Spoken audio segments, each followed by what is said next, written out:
Welcome to Game Crunch, your weekly video game podcast. My name is Mike Anastasia, and with me today we have Brandon. Hello. And Nick's back. Hello. Got lured out of the woodwork by a new system launch. Yeah, we put one inside of like one of those little Bugs Bunny traps, and he showed up at the podcast. There was a $7 Taco Bell Lux box propped up under a box with a stick, and that'll get me every time. I was saying it was just your Switch 2 that you're still waiting on from Target. Fuck Target, that's all. That is all. Fuck Target. I have nothing good to say about them. Oh, I can't wait to hear these stories. Never again, dude. Because my stories are way different from you guys.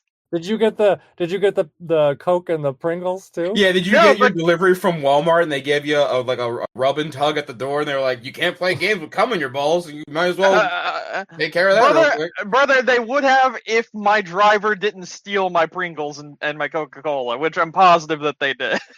It's impossible. Hey, at least it wasn't your system. You were worried about that one if they're going to take the Pringles and the Coke. I think because it was in a box, they didn't know what it was, so they just didn't give a fuck. But I think if they would have seen like the Switch box, they would have stole that too. But I guess they were just literally like, man, it's fucking breakfast time because mine got delivered at 6:30 a.m. like to my door. I had some other friends with Walmart pre-orders. You messaged the group chat at like 6:30, and I was like, damn. And then they messaged our other group chat at like 7 a.m., and I was like, damn. Like, they got theirs like the same kind of time frame. Yeah, that's wild. Well, now you know what to do next time. So Walmart's been stepping up. Yeah. Mm-hmm. Yeah, Walmart definitely a great way to go. This is my third console purchase from Walmart, and I don't regret it one bit. However, you may remember I bought two of them. Yeah. I'll tell you what. That Walmart one didn't come with a video game. What? That Walmart delivery didn't come with the video game. What do you mean? Oh, because you bought the game separately? Yes, I had to buy Mario Kart separately, physical, for my brother. The Mario Kart bundle was sold out at Walmart within seconds, basically. So I bought the Switch 2 and Mario Kart for my brother. That's whose console it was that was getting it from Walmart. Mine didn't arrive until 2 p.m. from Best Buy, or around there. Okay. But mine had the Mario Kart, what do you call it? Code, but it wasn't a code. I had to boot the system, and then I got to have to go into eShop. I was going to ask you guys about that if I could sidetrack, just very very short sidetrack. Absolutely. So you got a Switch bundle box with the Mario Kart printed on the box, right? There was a big fat circle. I mean, I got the box still next to me. Let me just. So printed. It's printed. Okay, it's printed. Okay, not cool. The circle. Mike, did you get the bundle? I got the bundle, but I got the printed one, or not the printed one. The big fat circle. Okay. Sticker. Yeah, mine definitely was a Switch bundle that they're like. So you got a code. A lot more people want the Mario Kart one than we expected. So you got a code, a physical code inside your box. Yes, I did not. That was my confusion because I will tell my Mario Kart story, my Switch story later. But I was confused because I got the bundle and it was printed on the box. And my friend was like, "Oh, do you have the code?" And I was like, "There's no code." And he's like, "What do you mean?" Exactly. No code for the game. My friend did the same thing to me. And it was you had to sign into the eShop, and I guess it's like hard coded to the system. The first account that logs in is the one that gets the purchase. It's so weird. But to your point, Mike, I think Nintendo realized people more so wanted the bundle, which obviously the game has like a $20-$30 discount if you get it in the bundle. Yep. So I guess some boxes they just slapped a sticker and slid a code in.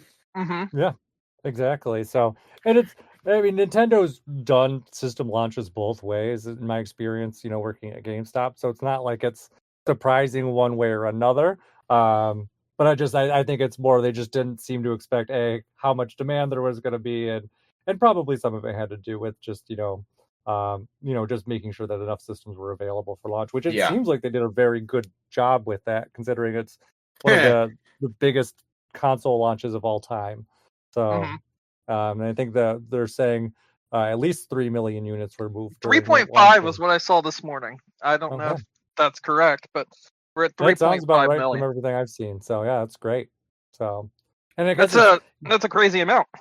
Oh yeah, and I'm sure too. Third parties are looking and they'd be like, okay, well, definitely safe to move ahead with our system, or like our system development. So there's definitely a user base there that's hungry for the system. So hey, that's all good stuff.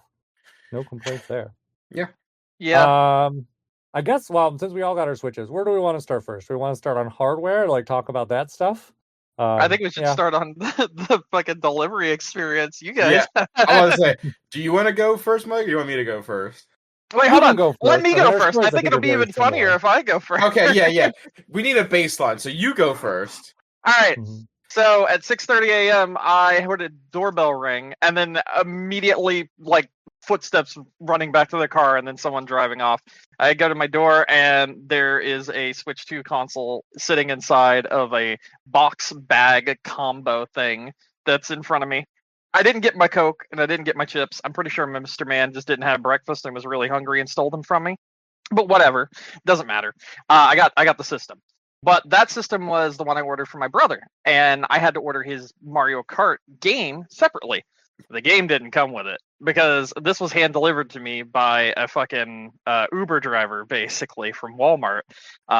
So they got it from down the street and just brought it to my house. That's how I got it so early in the morning because of that. So essentially, what they were doing, and what I found out was the people that the way they were able to guarantee the by 9 a.m. thing that they promised was they had people drive from the nearest Walmart that got Switches and go hand deliver the Switch to people early in the morning. And that's how that I got that system that early. The game didn't arrive until like 12 o'clock ish. So I didn't really play anything until later because then I was like, all right, well, my system will be here soon anyway. So then my Switch 2 system arrives around 2 o'clock, and I set everything up, and I did the thing because mine had a no code inside, but I had to log into my account and set all of that up so that I could download Mario Kart, and then I downloaded Mario Kart, which honestly only took like 15 minutes. The Switch is online for Switch 2 is way better download speed wise than the original Switch, so that's really good. Oh yeah, I got while mine was downloading, I got my brother's console set up and got him to be able to log into the online and everything and set all of that stuff up. And then it's pretty much off to the races from there. And I played Mario Kart the rest of the day. That was my experience with the Switch 2. Pretty painless. Yeah. Yeah. So how about you boys? How'd your I can't help but laugh. I'm sorry. I saw in the group chat how your experience with the please share with the class. I mean, it was just frustrating. I mean, really, I think at the end of the day, well, this is at least kind of my take on it. Nick actually not even as much, but I had to work the day after the pre-orders went up, so I stayed up until woke up. I talked about the story on the podcast, but woke up at midnight to pre-order the system, and pre-ordered probably $300-$400 worth of stuff. And as we're moving up into launch, Target's the updates are just not moving, and I'm kind of looking online to see what people are saying, and they're like, oh, that's just how Target is. They just don't update the shipping data until like right about launch time. Nope, that was all lies. They're assholes. They don't care about the people that pre-ordered the system. They didn't even try to like process mine until like well into the evening that day. I think my credit card declined for my Switch at like 6 p.m. So they weren't even like shipping it until like hours upon hours after they sold out of their in-store stock. Honestly, I just found it to be like just really disrespectful. I think is probably just the best way to put it. So I totally agree. I've been seeing so many people angry about Target and all their bullshit. But also, while you guys were mentioning all this, I saw so many people that just went to Target in person and ended up buying it instead. So that's the frustrating part, because if I knew they were going to be shitheads, I would have just taken the day off and just gotten the system. I would have went to a store myself and gotten one. That's just what I did. Yeah. So, and you got yours on what, Saturday? I think. So okay, there's layers to this. If I may, like an onion. So yeah, like onion. So I on pre-order night could not secure a pre-order. Okay. I tried to pre-order through Target. Should have been my first red flag. when pre-ordering, my bank flagged the purchase, and I was like, "Fuck y'all for fraud shit. You all see the shit that I buy. You know this is me." You knew Anyway. this was coming. So my friend's wife was able to secure a non-bundle Switch 2. And I was like, all right, better than nothing. It's from Target. So she was like, hey, when it gets delivered, just give me the cash for it. Done. Cool. So get to release night, not shipped yet. And I was like, all right, whatever. Next day, I want to say it didn't actually have a label created for it and shipped out until probably like the late afternoon on release night. I was like, damn, that kind of sucks. So I knew GameStop and Best Buy were getting like, they put out a thing like, hey, we'll have this many systems available. If you didn't pre-order one, you can come up before the midnight release, take care of it, done. Well, people were lining up at like 10 a.m. to do that who didn't have pre-order, which of course, that's how that was going to go. Yeah. So next day, I'm looking at Target's website. Every Target near me in stock of base models and bundles. I could throw a dart and fall on a Switch 2. And I was like, damn, dude, that's crazy. Yeah. So I was like, all right, well, that kind of sucks. So then later that night, I messaged you guys. I picked up Mario Kart, checked Best Buy, checked BJ's, because I was like, maybe something. I don't fucking know. Nobody had it. And I was like, all right. My one buddy told me, because he was running a tournament at a GameStop, check Saturday morning at GameStop. They'll have more. Cool. Went to the one GameStop by me. They only had one. And there was like somebody there before me. It was a little kid. And I was like, all right, cool. There's another GameStop by me that didn't open for another hour. So I went over there. So it's me and my partner. We're sitting outside the store. The attendant inside the GameStop locks eyes with me and my partner. Sees us standing out there. Another 20 minutes goes by. He comes outside and he's like, oh, we're closed today. And I was like, what? He's like, yeah, we're closed. And I was like, oh, a sign on the door would have been cool. And he's like, no, I'm just fucking with you. I'm running to the bank real quick and then I'll be back. And I was like, oh. And then my partner goes, hey, do you guys have any Switch 2s? And he's like, no. So, and then they respond by saying, are you fucking with us again? And he was like, no, I'm dead serious. We don't have any Switch 2s. And I was like, oh. Again, sign on the door would have been so cool. Yeah. So Jesus we Christ. went to Best Buy. Best Buy luckily had the sign out front that said, hey, we're out of Switches. No problem. I run over, I was getting gas, and they're like, hey, drop me off in Target real quick. And I was like, I don't think they'll have any. And they're like, no. Drop me off in Target real quick. I was like, okay. They go in, and they go up to the electronics counter, and they ask the guy, like, hey, do you have any Switches? Or Switch 2s? And he's like, oh, yeah, we just got a bunch in this morning. So then they text me, I park the car, I come running in. They got 20 Mario Kart bundles in at like 9 a.m. Oh, wow. So I bought my bundle, and then I messaged one of my other friends. I was like, hey, who was like also looking for a Switch. I was like, hey, go to this Target. They have bundles. I was like, just go now. They'll have it. And he was like, all right. He went. He got one too. And I'm like, how is it that I pre-ordered one like a month ago from Target, and it's nowhere to be seen? Meanwhile, Target's gotten like 200 in the last 3 days, like to fulfill pre-orders and to have extras. Jesus and then they Christ. got another order in on that. So I was like, what the fuck is going on? So because of that, I was able to get my Switch 2 on Saturday.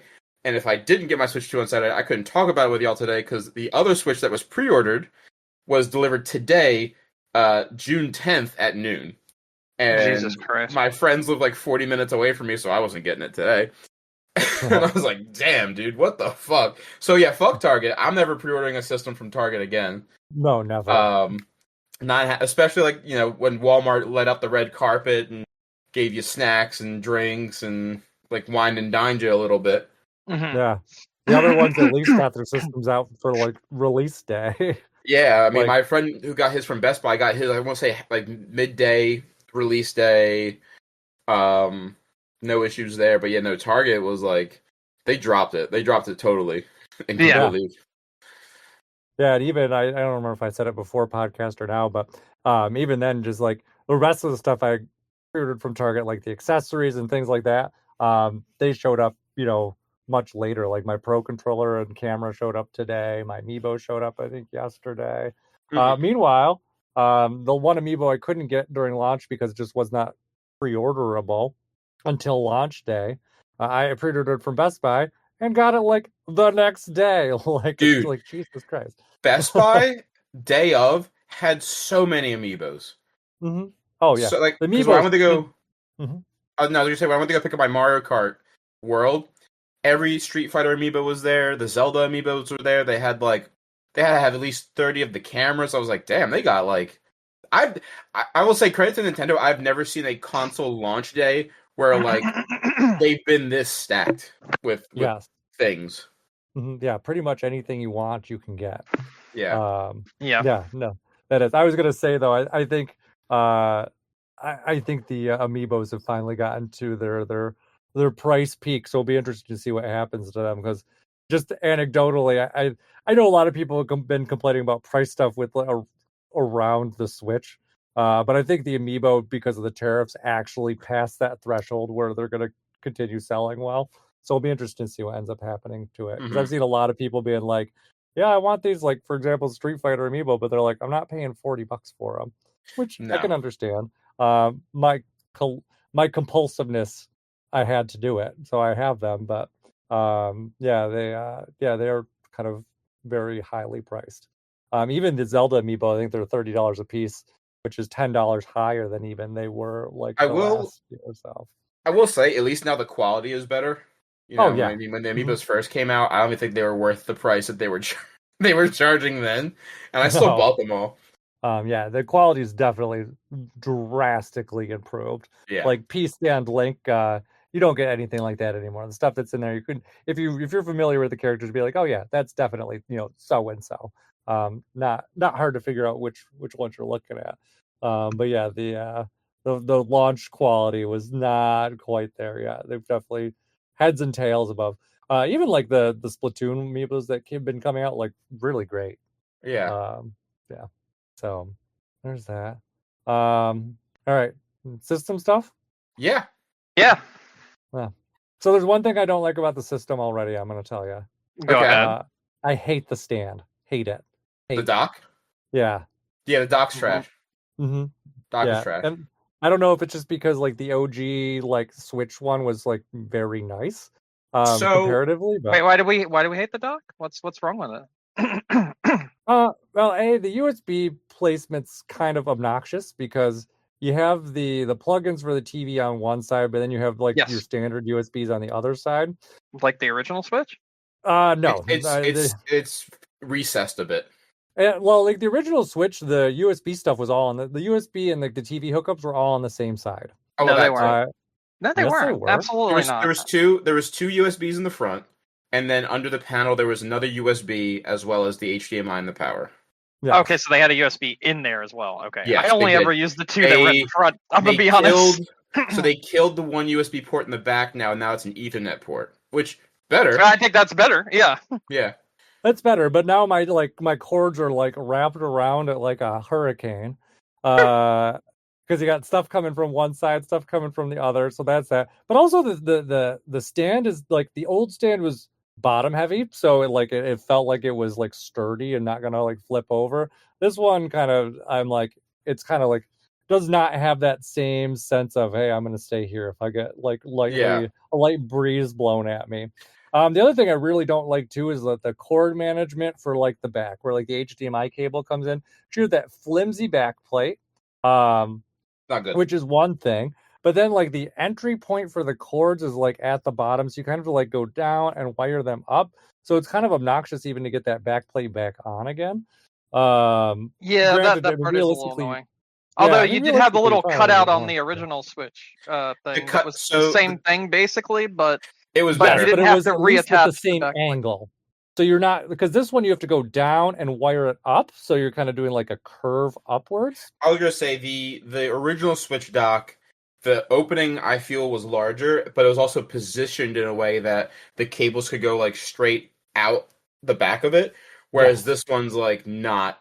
This one I think is like down like on the corner basically. Yeah, it's down on the bottom corner, and that also kind of it also tends to make it a little bit more unstable because you have the cords are kind of pushing the system like not to stay flat because of Yeah. the angle that they're going in. So yeah, I'm not a big fan. I mean, it works. It does what it needs Yeah. to, obviously. But yeah, just not a big fan. I also tried to like cheat and be like, I'm not going to unhook my Switch power cord and just wire that into this. Nope. Not enough power for it. Did not work. Yeah. Yep, it requires more. Yeah, because the dock itself has some goodies in it now. Yeah. So it does as a fan. Yeah. I'm sad that they didn't fix the wobbling issue from the first gen Switch. I don't know if you guys remember, but when the Switch first launched, the Switch sitting in the dock was so wobbly. Like me personally, I remember I went to like a craft store and I got foam, like sticky foam, and cut slits and glued them into the dock to hold the Switch in there sturdy so it wouldn't wiggle around so much. This one is just as bad. Also, the HDMI cable's too short. At least for my setup, is very short, but my setup is like right behind the monitor, so it works for me. So for me, my Switch dock is set up on my living room TV stand, and the way I had it before was, if you can think about it, I have like in the middle of my TV stand is 2 shelves. So on the bottom shelf was always my Switch, and on my top shelf was my PS5. But the new HDMI cord is like a foot shorter, so I had to move my Switch up one to not have it like basically being popped up on the end by the HDMI just like hanging there. So yeah, that's a problem. I don't like that they made the HDMI cord shorter for some reason. I guess some bean counter somewhere like, we'll save 2 cents per Switch, and if we sell 3 million of them, that's like, however many dollars. Yeah. Agree that the back panel sucks. I don't like that they did so good with the magnet technology on the Joy-Cons that they couldn't do like the same thing back there. Just like little magnets in the back of the case, and then whatever. Oh yeah, that's a good point. So that's frustrating, and I don't like that the USB ports on the front are recessed. I kind of wish it was more. I know like Future Tech is more like rounded and stuff like the edges on the dock are more like softer and rounder and everything. I'm fine with the boxier dock if it means I have a better functioning thing.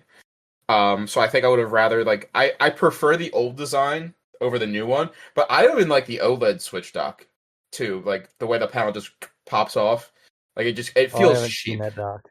Yeah.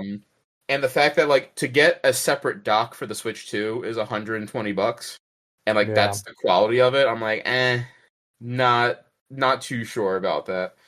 Yeah, I did order one because they weren't available until after launch. So I haven't gotten it yet. But I did find having an extra dock for the original Switch to be like fantastic. So I'm like, it do this again. Because it's so nice to be able to just kind of like, instead of having to unhook everything and drag it along, it was just nice that I had my dock box like separate, and like when I was like, I just like stick it in a bag and go. So it made it really easy to kind of take it around with me when I was like going to a family's house or whatever, or going to an Airbnb. Like you can just got it. Easy to hook up, easy to unhook. So, yeah. So I did do it again, but yeah, I agree. Like it's not. Although with that one, I might just like, I won't be as worried about that back panel. I might just be like, what, fuck it, whatever.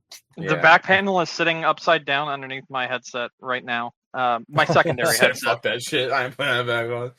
Yeah. Don't blame me. The thing is, I set up the Switch 2 for streaming.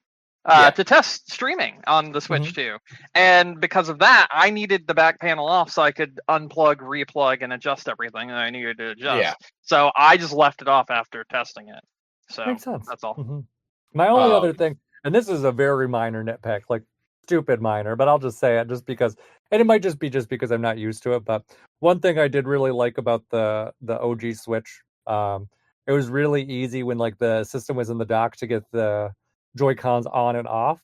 Not that it's like super difficult with this one, but I've realized that it takes a little bit more precision to get the Joy-Cons back in when it's sitting in the dock instead of having instead of pulling it out and putting it in. But funny enough, I actually prefer it now as to before because, like I said, my Switch sat inside of like a TV stand.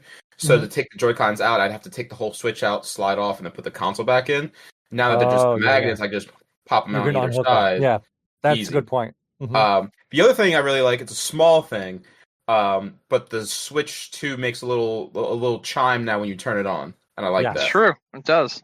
That is nice because Yeah. there's definitely been times where I've gone to turn on my like original Switch and like there's no response. So I'm like, did it hear the controller turning it on? It's like, no, there's no guessing. You can tell right away. Yeah. So that is nice. So that is nice. I also got a JSOX is the company. They make stuff like the Steam Deck. They've made stuff now for the Switch and Switch 2. I got a carrying case that I like, but I also got a clear protective shell for the Switch 2.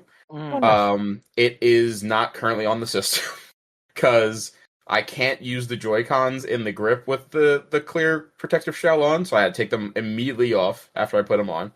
And then the other clear shell that sits on the system, it has like these little tabs that latch into specific points on the system. And the two at the bottom next to the Type-C are supposed to, I guess, like these two little nubs that click into the speakers, like where the speakers are, and it just doesn't stay in, and it's just kind of like jutting out a little bit. I'm like, fuck it. I guess we tried. Yeah. I didn't have it on my original Switch. I don't need one on this. I just got a tempered glass screen protector, and I got a just a very like small, like thin carrying case just to kind of keep it protected when I'm going around. So I didn't get anything hardware related to the Switch 2. I'm using my original Pro controller. I'm using my 720p old camera that I got for $10 at a Walmart clearance aisle. I'm I'm not doing anything. I didn't buy any of that stuff. I bought one other thing for my Switch 2, and that was Deltarune. Oh, hell yeah. Other than that, all I have is Mario Kart and Deltarune on my Switch 2 currently. I didn't do any of the stuff. I guess technically, since I ordered the bundle, Mario Kart bundle, the smart way to make sure I wouldn't miss out on the bundle, it came with the wheels, which I'm holding in my hand right now. But I've not even opened the box. So I have those Mario Kart wheels that were like $25 that they also sold because it was a bundle that I bought so that I could get my Switch 2.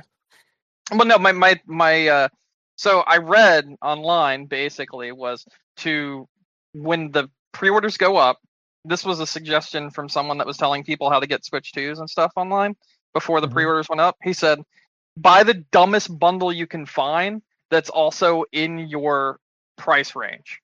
So I bought the Mario Kart bundle that also came with 2 Mario Kart wheels, which was $20 extra.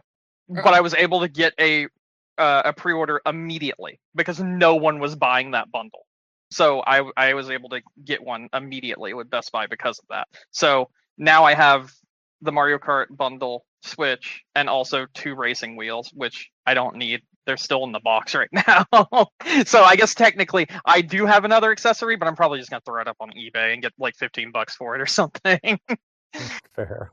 I did, I forgot with the Pro controller for the Switch 2 because I did try it with my Switch 1 Pro controller and it works nice. My only complaint about it, and it's just kind of just technology, is that it just doesn't turn on the system. You have to if you're going to use that Pro controller, you have to do it manually or use something else to turn it on and activate it that way. But I forgot that the Switch 2 Pro controller has customizable buttons on the back of the controller.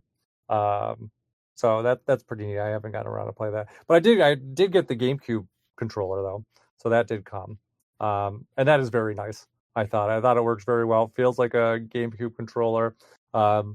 Seems to have very reasonable battery life. Actually, speaking of the Joy-Cons, I don't know if you guys saw, they have great battery life. They do. I was surprised because I used it for a whole day and never plugged it in. And then the next day, I'm like, oh shit, these are probably running low. And I looked and I'm like, nope, they still look like they're at full charge. Didn't even move.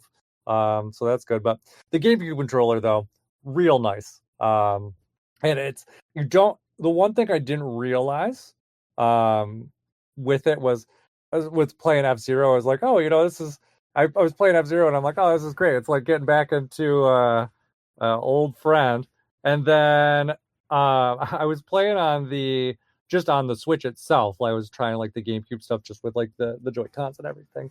And I'm like, oh man. I'm doing some weird claw motions to move around in F-Zero. I'm like, this is weird. I'm like, I don't remember it being so awkward with the GameCube controller. And I forgot how great the button placement is on the GameCube controller for stuff like this, because you can hold down the A button and press every single other button like so easily. Yeah. And it's not the case with like the Joy-Con. Like if you're trying to do like, what is it, like A is like most to go just by default, 'cause you can move things around. And F-Zero, A is your like your motion button, like most racing games. But then like the boost is Y, which isn't necessarily a problem in itself, but trying to like do that and then also do the like attacks and stuff as you're going through has you have you doing some like very strange motions.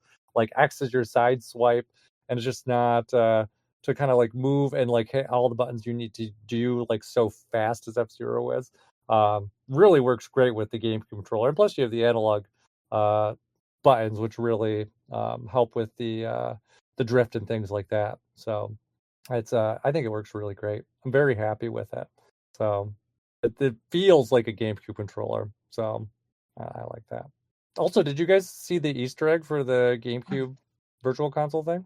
No. No. So if you hit the L stick in any direction, like as it's loading, it will actually pull up the GameCube, like the spinning cube thing. Oh, Like really? Yeah. Mm-hmm. Like the menu, like with your save files and stuff? No, like when you turn on the GameCube and it's like the cube rolls around and it's like I see what you're saying. Yeah. But you could even do the other things, like if you remember, if you did that and then press like I think it was the Z button, it would do like the baby noises. Or if you did the all on 4 controllers, it would do like a drum kind of sound instead. That stuff's all there. But if you don't hit the L stick, like as it's booting up, it just skips and goes right to the menu. So yeah. Wow. Mm-hmm. Fun fact. There you are. Also, actually, too, just extra fun fact. F-Zero does support widescreen. So if you remember, GameCube games are not.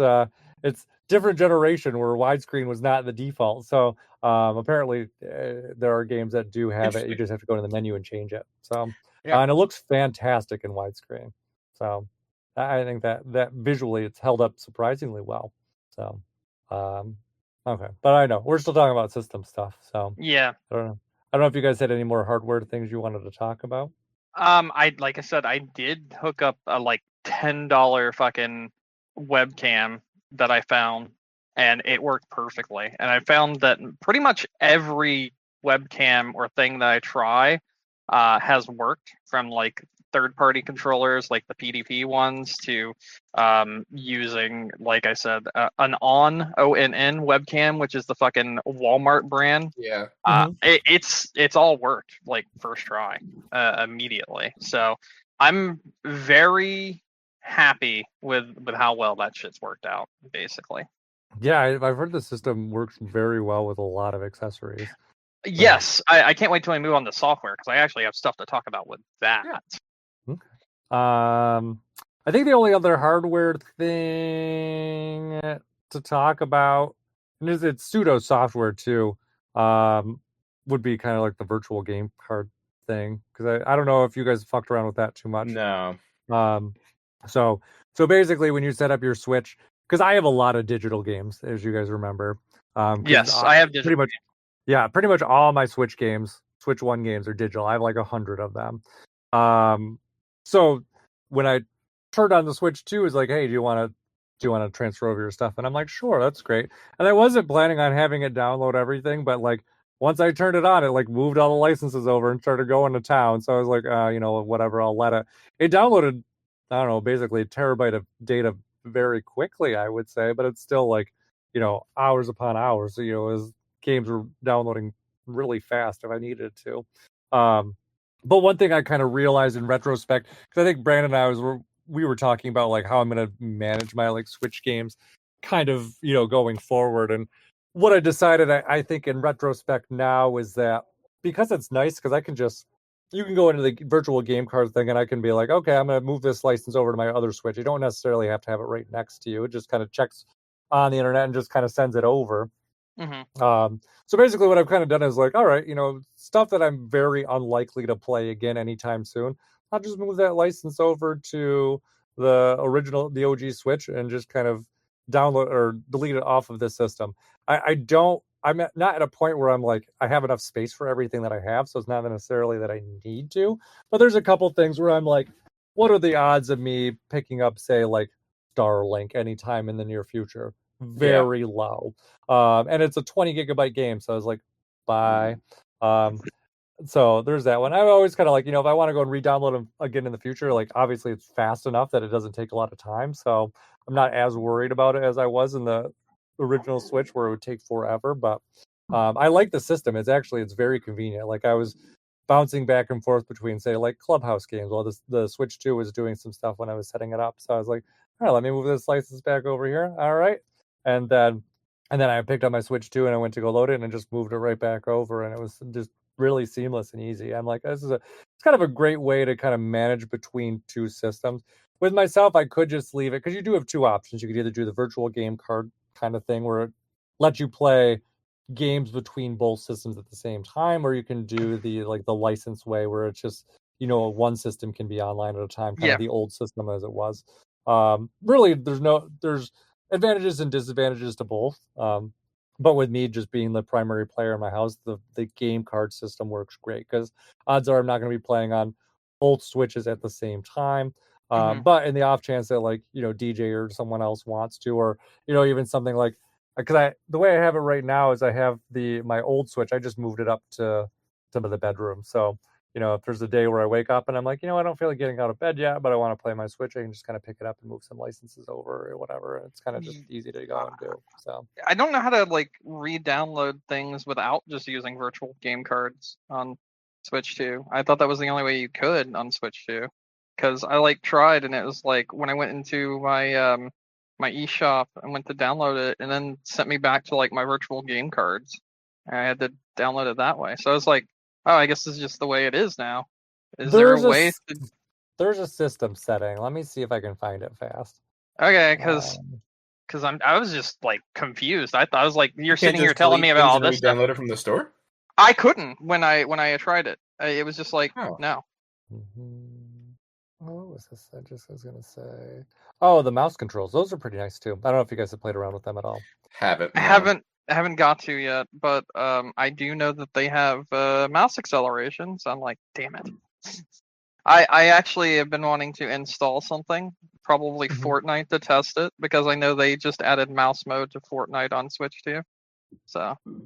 Oh, nice. I might use it when Prime 4 comes out. I'm 100% using it for Prime 4. I did play a little bit of Prime 1 Remaster on the Switch too. And I mean, not that game didn't run good to begin with, but it's just it's so buttery smooth. Just instant load times and just so it feels so good. Interestingly enough too, with Smash Ultimate, I played some Smash Ultimate on there. You know how on the Switch 1 when you're cycling through the costumes, it takes a minute to load the DLC costumes? It takes a long time to load them. It's just it's instant now. There's no Oh, nice. They fixed that, which I'm like, all right, cool. There was, what was I going to say? I don't know how much other OG Switch games you played around with. I will say I've heard some games look kind of fugly, and I was like, oh, let me try this and see. Oh, so there's a reason for that.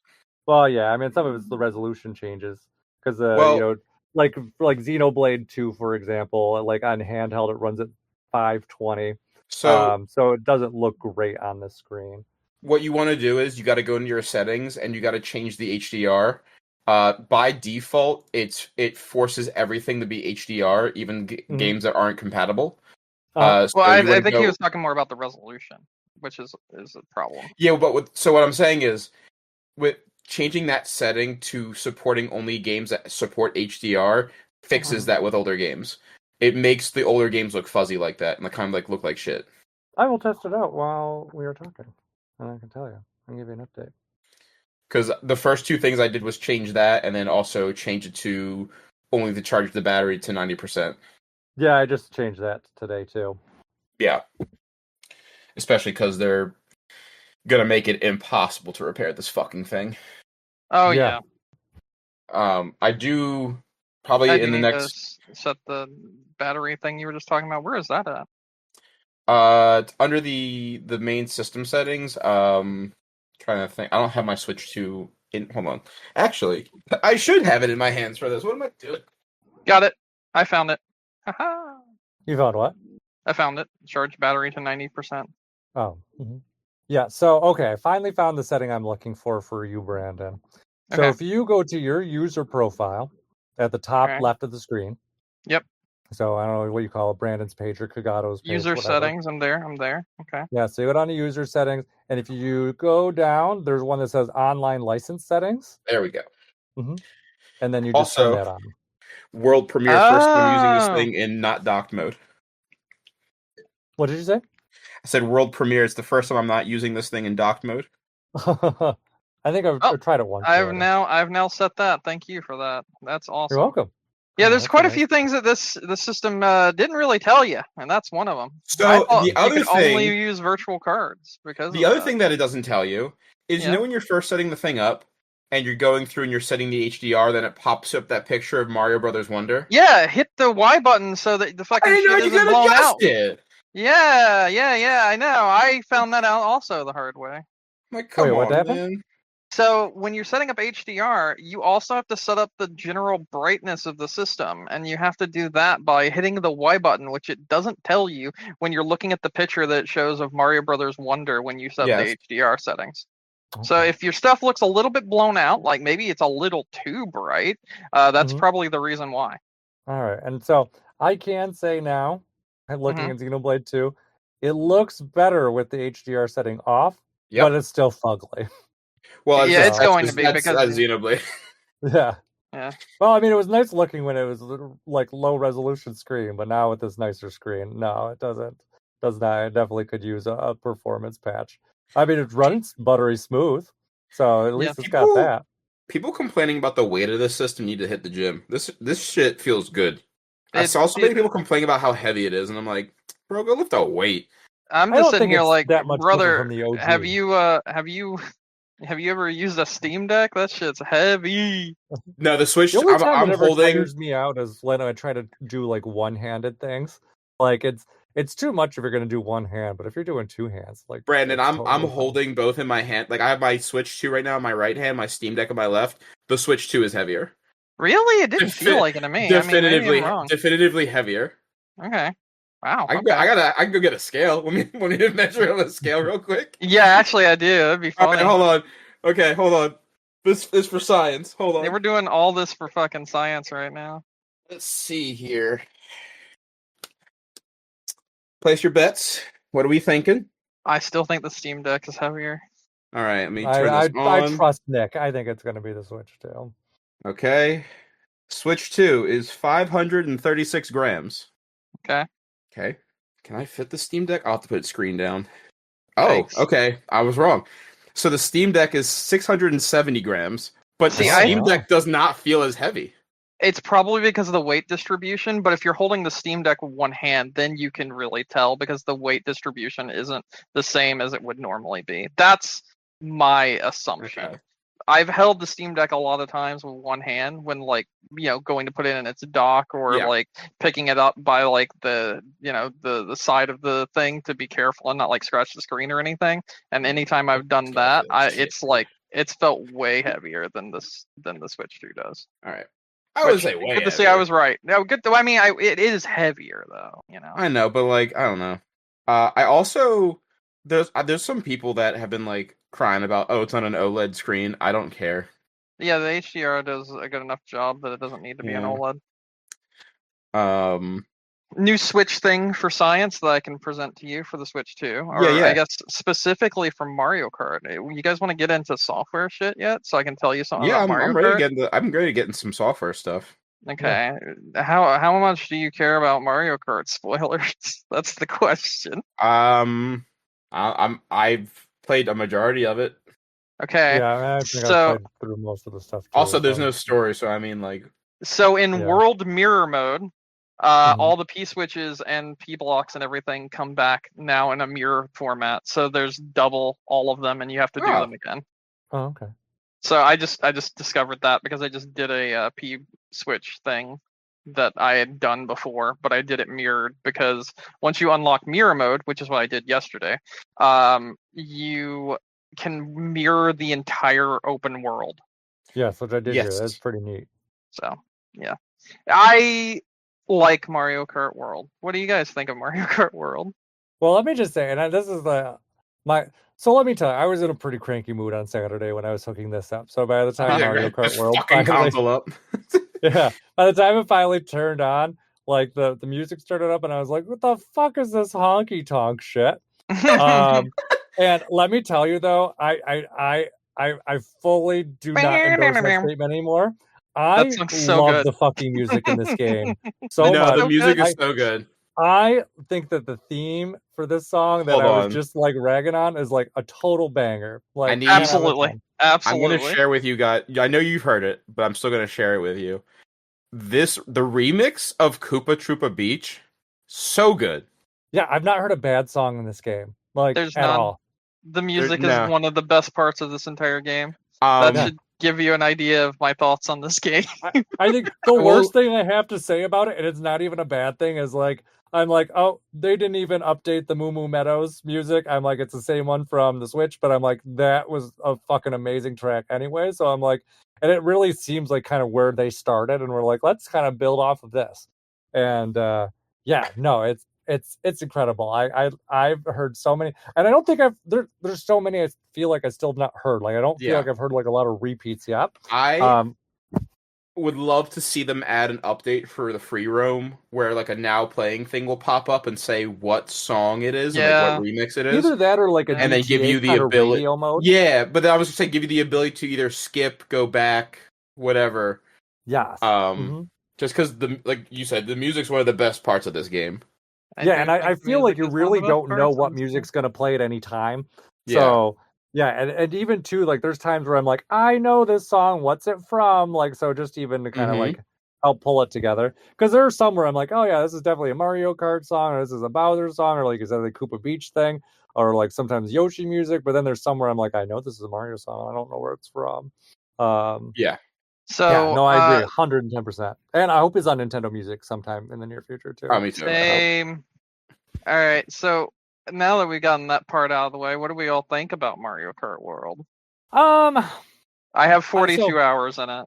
Jesus Christ, Brandon. I have I don't have that much in it. I think I do. Let me just double check. 28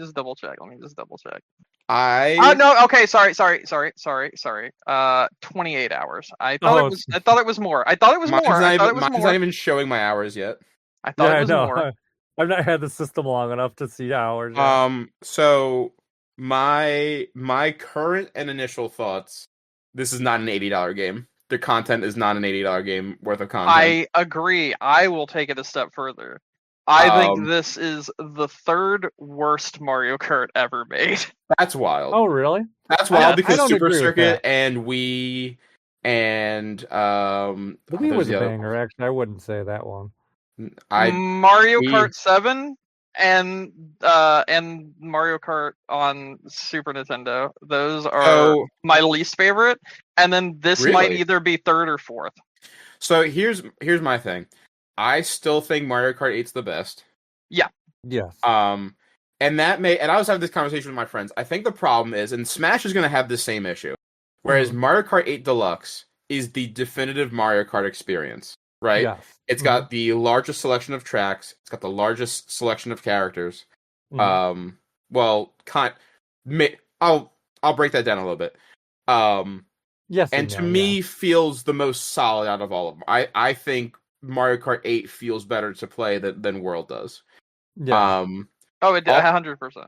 Off the rip, some of the things I hate about this game, one, the menu. The character selection menu, trash. It's awful. Garbage. Yeah. Dog shit. What were y'all thinking? Like, why is every costume a separate character? Stupid. Yep. It should be a sub-menu when you select a character. I feel like they made it that way to make it feel like you had more. Here. Yep. You put the most unimaginative characters.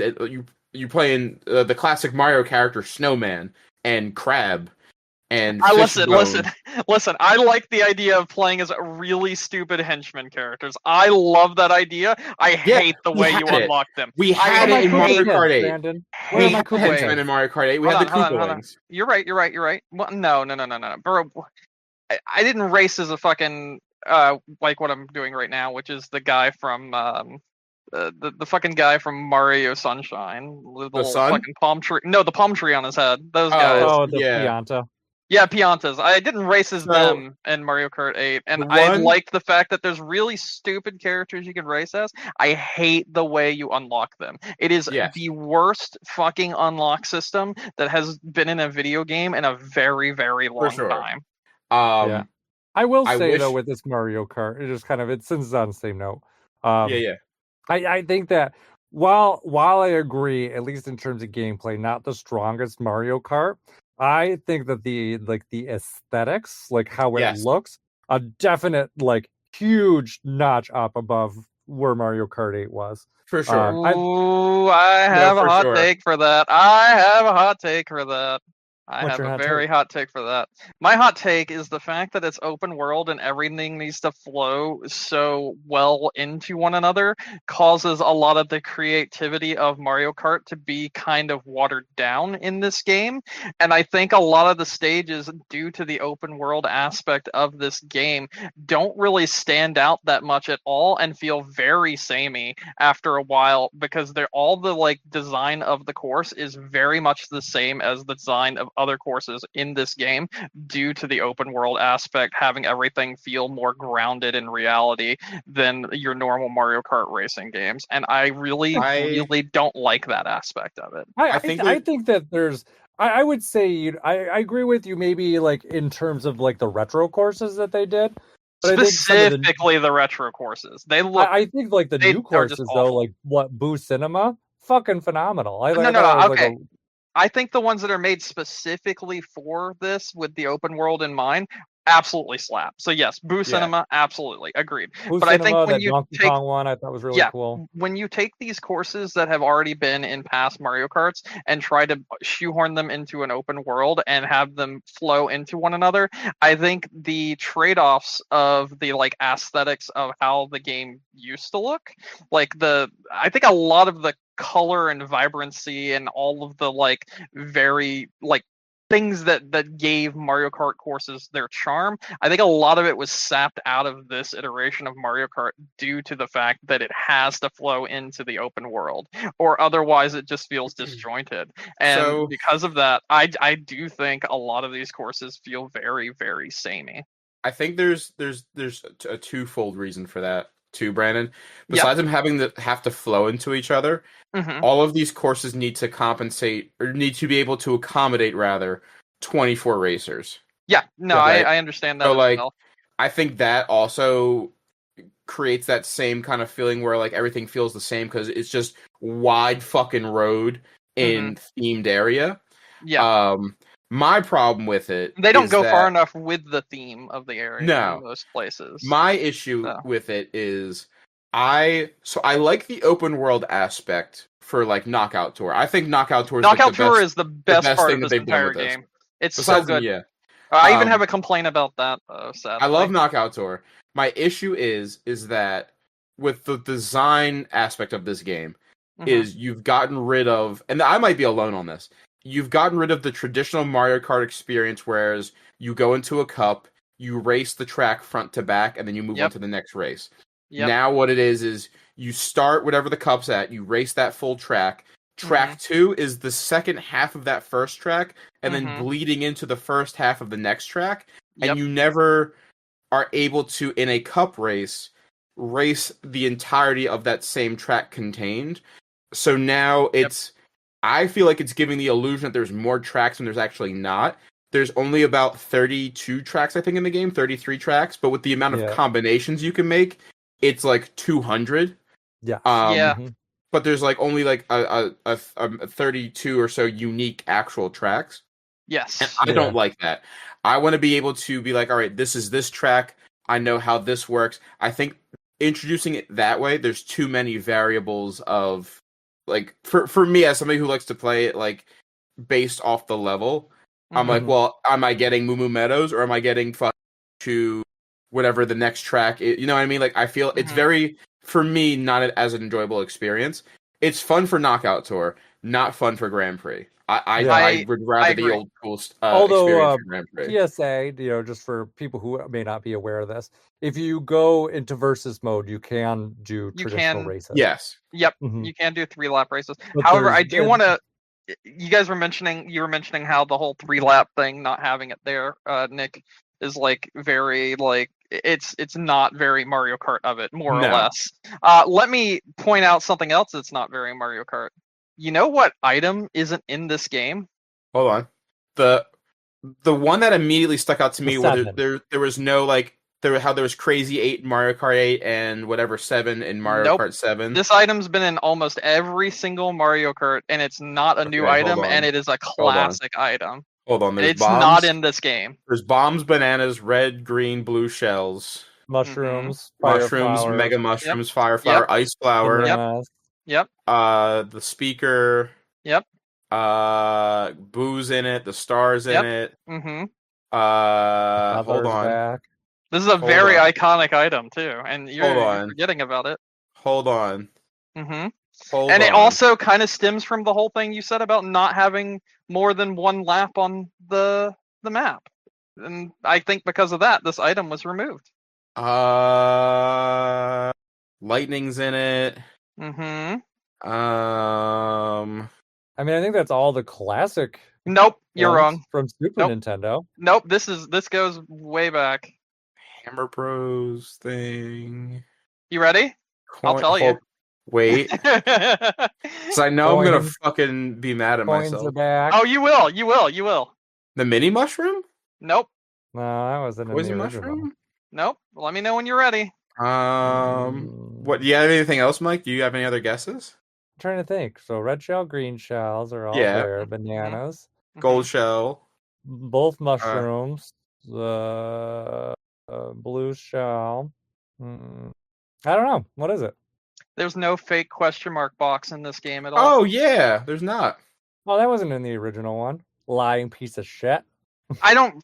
Again, I told you how much I hate the fucking I think the earliest one that was in was Double Dash, if I'm correct. No, it was in 64. That's where I remembered it from. Yeah, it was in 64. I didn't know for sure if it was or not in the Super Nintendo version because that version sucks and it's the worst version of Mario Kart.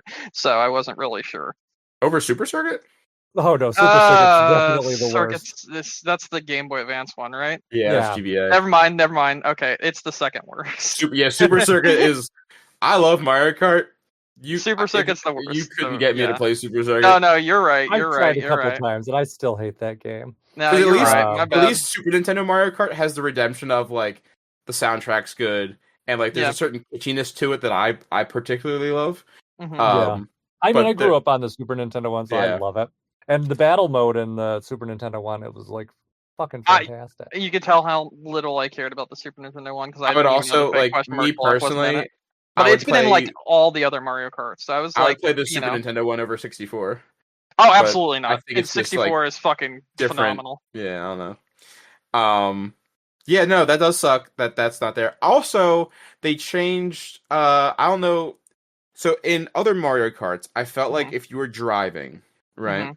If you hit 2 question blocks, like item blocks, close enough, you'd get both. You still can. Not in this one, no. You hit both of them, unless you hit a double box, or if you hit the one item box and then you hit another one, like a second or two after. There's been so many times where I've driven between 2 item boxes, hit both of them, and only got one. Okay, so I misunderstood what you were saying. I was saying you still can, like, if you already have the first item rolling and you hit another item box, at the same then you time get the with second no one. No, I understand what you're saying now. I don't know. I didn't test that.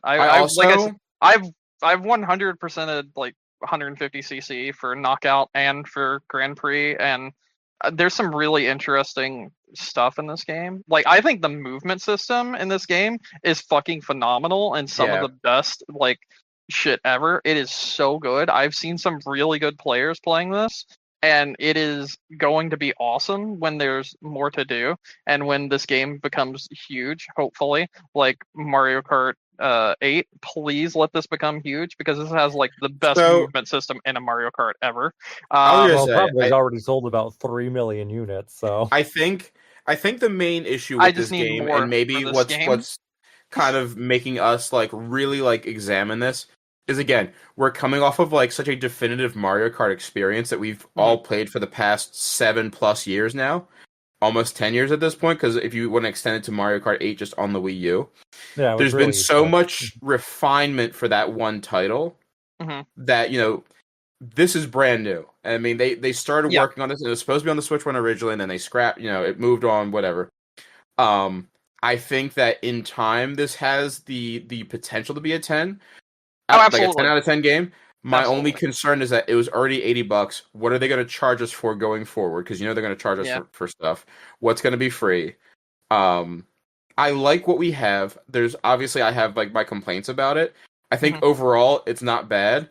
But I don't think, me personally, I would have. I think if I could make a choice of what I would have rather had come out first, I think I would have rather had Donkey Kong come out on release day 100%. And then Mario Kart come out a month later. 100%. Only because like Mario or Donkey Kong to me looks a lot more fun, and it looks really charming, and it gives me Odyssey vibes in like the best ways. Yeah. And I think that would have been a really cool way to show off the system. People think it's made by the same team, but they aren't telling anyone what team made it yet. Like I think does that a lot lately, so I'm not surprised. I think that would have been a cooler game to kind of show off what the system can do, because in the trailers alone, we've seen like the destruction physics and like just how like different areas look and the graphical and all that other stuff. Like, I think that would have been so much cooler to have it first. Granted, I mean, I was gonna get Mario Kart regardless, but I think I would have rather had Donkey Kong first. But yeah, I mean, there's things that I like about this. There's things that I don't like. There's a lot from Mario Kart 8 that I wish existed here. It didn't ship with 200cc, which I thought was weird. Yep. Yeah. We didn't get like Link. I'll get my complaints on this game out of the way. We didn't get Link, Isabelle, the villagers, like anything like those guest characters in it. I will say I am okay with this being Mario Kart. Like, for sure. Just Mario Kart, not Smash Kart. Yeah. Yeah. Because I mean, Mario Kart 8 also had its misstep with characters. Like Rose Gold Peach was stupid. Yeah. Or Pink Gold Peach, whoever the fuck it was. Yeah, no, you're not wrong. So there's that, but I don't know. I like it. It's fun. It will keep me busy for a very long time. Don't get me wrong. I'm going to be playing this for the next 7+ years, hopefully. But I've run out of content. Help. Well, I'm going to be doing like online knockout mode and like. See, I have a problem with online knockout mode. I have a complaint about that. I love knockout mode. It's so good. I really think it's the bread and butter of this fucking game, and it's phenomenal. And it's so fun to play. It's great to be able to play it online with a bunch of people from all over the place. But if you queue up with your friends, you can't do that. What do you mean? You can only play with randoms or only with your friends and CPUs. Yes. You can't play with both at the same time. And that fucking sucks. I hope they address that in an update too. Because me and my friends were trying to play it. I think it was Sunday night. We were trying to do knockout, and this actually thank you, because it reminded me of something else that I have that's like a gripe with this game, is that I feel like the menuing is a little confusing at times. Yes, absolutely. You just kind of opened the room on Mario Kart 8, invited people, whatever, gave a code. This one's a little bit more convoluted, I feel. It doesn't feel as good to me. But yeah, no, we were trying to play Knockout Tour, and I was like, wait, why can't we only do Knockout Tour with us and CPUs? Like, why can't we just all do this together? No, but you can't. Oh, also, I don't know if you guys have tried the coin, like the battle modes yet. It's so They're dumb. Not good. They're not good. It's bad. I have not tried it. So again, the problem with this game, or the problem that this game kind of made for itself, is that everything is so big, right? For all the number of racers you can have. So like the balloon fight mode is like a majority of the time that I've gotten like a balloon off of somebody is one, they ran a banana, or I just randomly see somebody with a shell. Like in older games, everything was kind of close quarters and tighter. Yep. So there's a little bit more chaos to it and a little bit more fun to it. Whereas this kind of feels more empty. and just Okay. not as enjoyable. So like I didn't really touch those modes to begin with in Mario Kart 8. I Hmm. always opted for like Grand Prix or something. I will not be touching these modes at all in Well, if this you because it's remember, just Mario Kart 8 had like a huge misstep with the battle it did. modes originally, and they waited until the DLC to fix it. Yeah. Yeah. Um, so it wouldn't surprise me if they are looking at some of this stuff and they come back around and be like, okay, let's do some tweaks here now that we see what people are engaging with and what they're Yeah. not. I mean, I Hmm. think another thing that they actually need to address in some way, and it might just be me, yeah, there's a lot to do in the open world, but it's also like surprisingly boring at the It's same time. so boring. I'm so So glad I got my 700th sticker. Great. Fucking so Yeah, that's the exactly. thing is I will get shot if I voice this opinion to the people close to me. Mhm. Um, but I still believe that Nintendo doesn't know what the fuck to do with an open world game. They don't I know what agree. to do. I agree. They put things in, and obviously like, there's stuff to do. Like there's the P challenges, there's little Easter eggs and stuff here and there, and like it's a fun world to drive through. But I mean, Brennan, you and me play Horizon. Forza. Yeah, we play Yeah, Forza Horizon. like that is a massive, massive world, and they Yeah. still figure out a way to fill Yep. it with things like, instead of having not if you want to go bar for bar with Forza, right? But like, you can drive around Forza and you can roll up on a barn and unlock a cart or a car, you Uh-huh. know, or you can roll around in Forza and you can start a race, or you know what I mean? Like, Yep. I feel like there's a lot of It's kind of what I expected this game to yeah, be like, and then there's it a just lot of it pedigree isn't. that they like because you can look at Forza, you can look at Need for Speed. Hell, you can Um, look at the crew. yeah, there's a lot of things that you can kind of look at these games and be like, all right, well, we like this and that didn't really work, but maybe we can like this is like Nintendo's spin on it or Mario's spin on it. And yeah, no, you just get into the open world and it's just it's nothing. Like I wish there was a way like if you rolled up to Moo Moo Meadows and you're like, I want to bang out a race real quick, just do Yep. it. Yep. Yeah, Can I? You know what that's I Can how I? it mean? should be. This is gonna get me crucified, but I'm gonna say it. If Okay.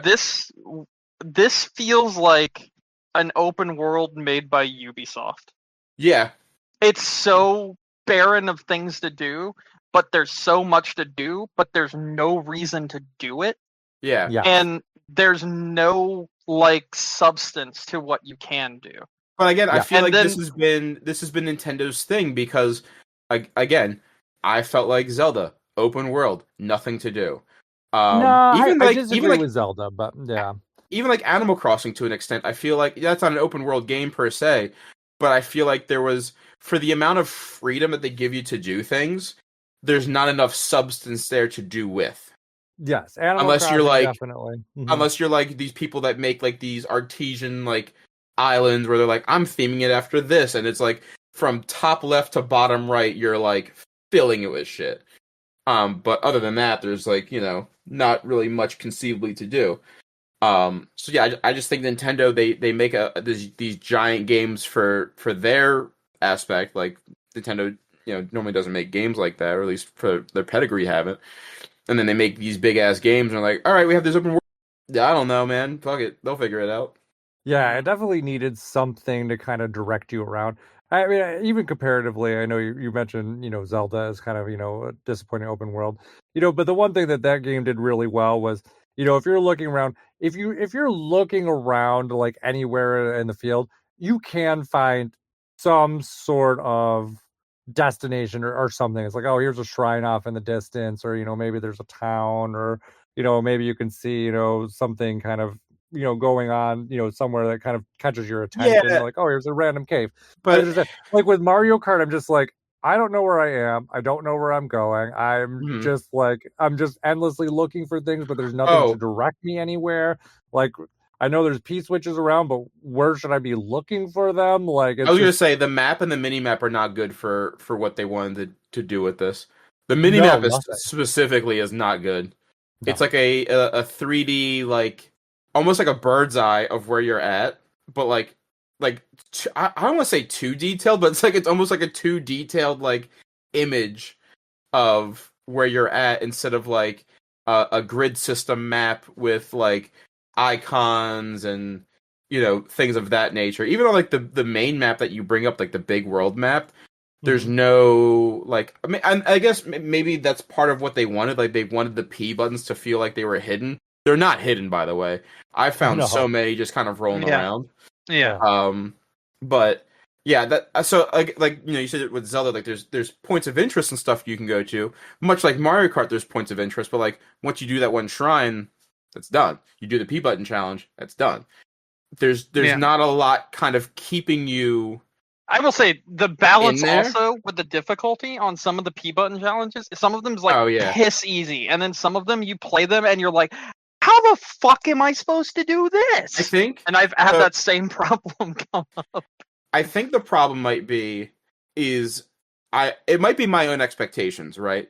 Because like I've played like Fallout ad nauseum, and I've played Brother, you Cyberpunk. expected a good open world and game. That ain't played- a problem. Well, That's no, so their problem. the thing is, the thing is I guess I was expecting a living, breathing open world, whereas like you know, Brandon, in Cyberpunk you can walk up and there could be like shit going down that you can involve yourself in.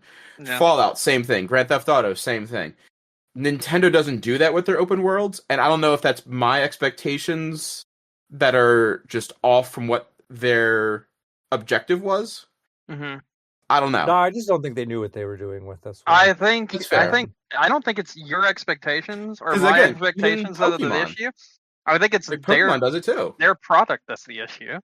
I think what ended look up at happening Pokemon during the again. development for this game was they were like, oh, we can do this open world and it'd be really cool and we can string all the courses together, which, you know, whether or not that worked, that's one thing. But the you know, just the open world nature is kind of like they built this big world and they're like, well, what do we fill it with? Yeah. And they're like, well, we'll just put things to do, but like they really didn't think about what things to do. I think the closest to what you're talking about was like randomly I saw a charging truck running around that was like it had a target sign over its head, and and then you hit it with the I don't get anything when I do that anymore. That I keep seeing them though. So like, what the fuck's the point of those even? Yeah. Like after the so first time, nothing happens anymore. It only happens once.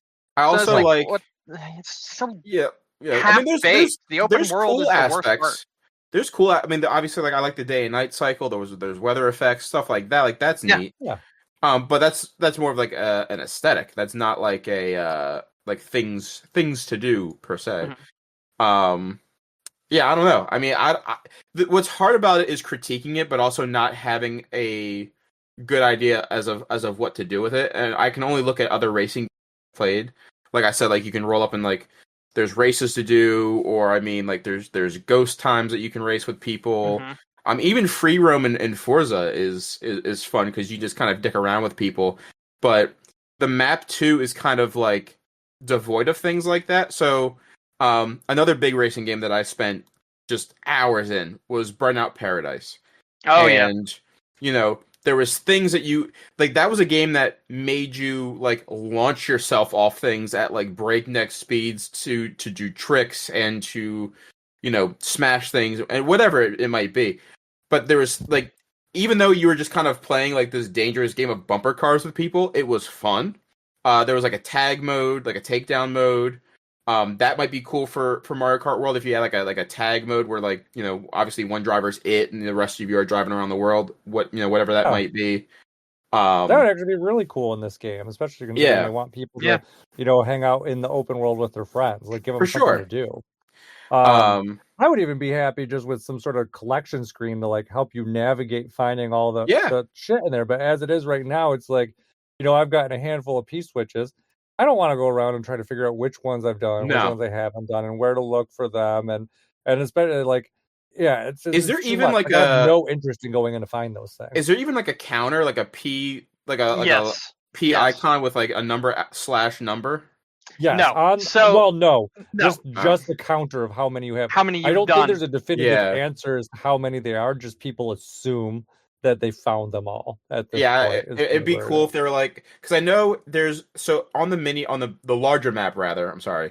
There's if you hover over the map and you've ran, because there's those question mark blocks you can run over. There's like an active counter of how many you have and how many you don't have of that. Same thing with the costumes, right? Like you bring up a specific character and you can see on the larger map you have, I don't know, 3 out of the 5 costumes for whatever character. Yeah, I didn't know more if there was the reasonable for same those thing with two. the P switches. No, too. it just Nope, tells you how not for many you've those or gotten for so the far. peach coins. Yeah. Yep.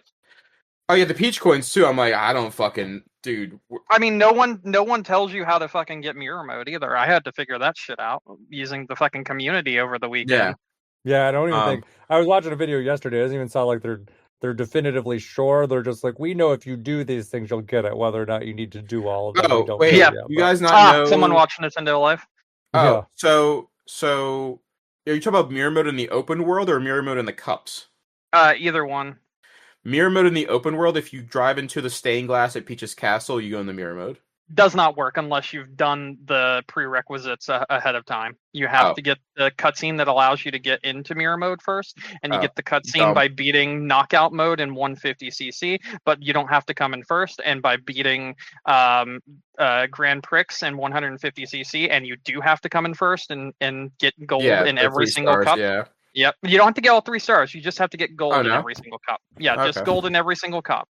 And then you have to go back and do the final stage again after you've beaten knockout mode in every single cup as well, and got at least 4th place or higher. And then you get a cutscene after you do the final stage, which is fucking Rainbow Road stage. And then once you do that, you'll get a cutscene where it shows Mario and Luigi looking at like the stained glass of Peach's castle and seeing that it's looking a little weird, and then driving up into it and then coming out the other side and then being like, what the hell happened? And then they see that the L on Luigi's cap is reversed, showing you that you're now in mirror mode.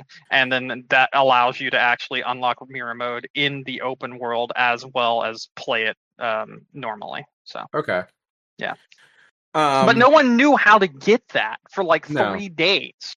No one knew what the fuck to do because the game is very like just not telling you a lot of things, much like what you were just talking about with the whole, how many P switches do I have? How many question mark blocks do I have? Who fucking knows, So yeah, so that's my thing. I think again, I do believe that they're going to support obviously this game. Like that's not a question. They're obviously going to add things to it. What's going to be free, what's not going to be free, I have no fucking clue. I would hope that a majority of it is free. Like I said, because of that purchase price. But I don't know about you guys, but for this was kind of my litmus test as to what's going to be worth $80 for Nintendo going forward.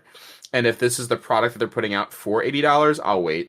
Yeah, I kind of feel the same way. Because Kirby, I think Kirby, the Switch 2 version of Kirby is in fact $80 if you don't have the base game already. So yes, for the base game. I will say it's the DLC. That's the thing right there. That's like saying like $80 for Breath of the Wild because.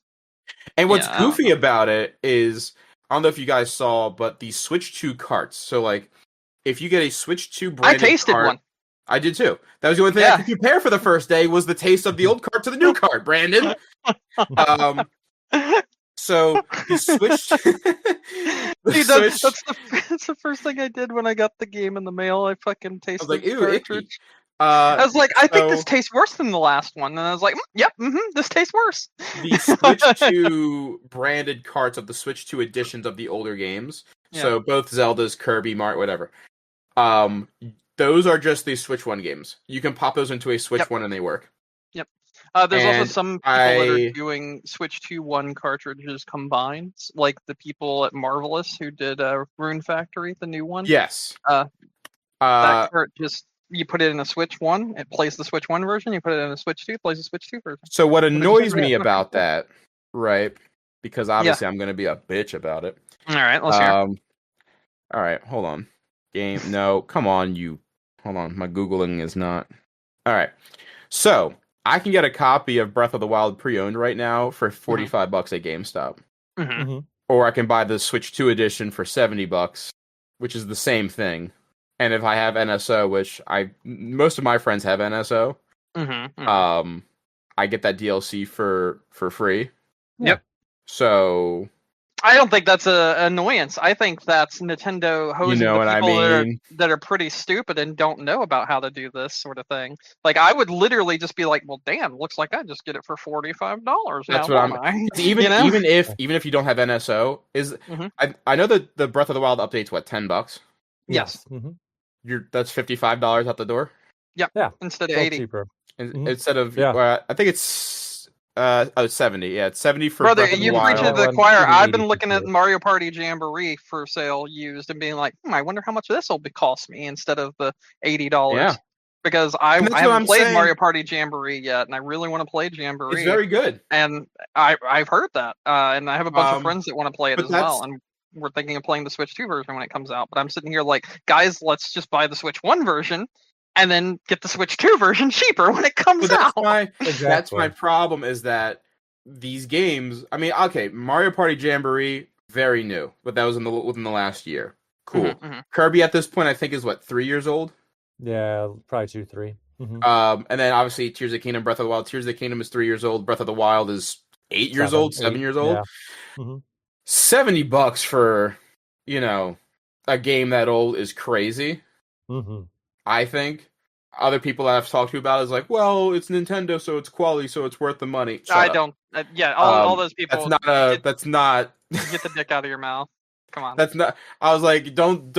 And what's funny is like after it was so poetic because they showed off like the Breath of the Wild and Tears of the Kingdom updates, and then we got ES Oblivion remake like a little bit after, and it was like $40. And I'm like, come on.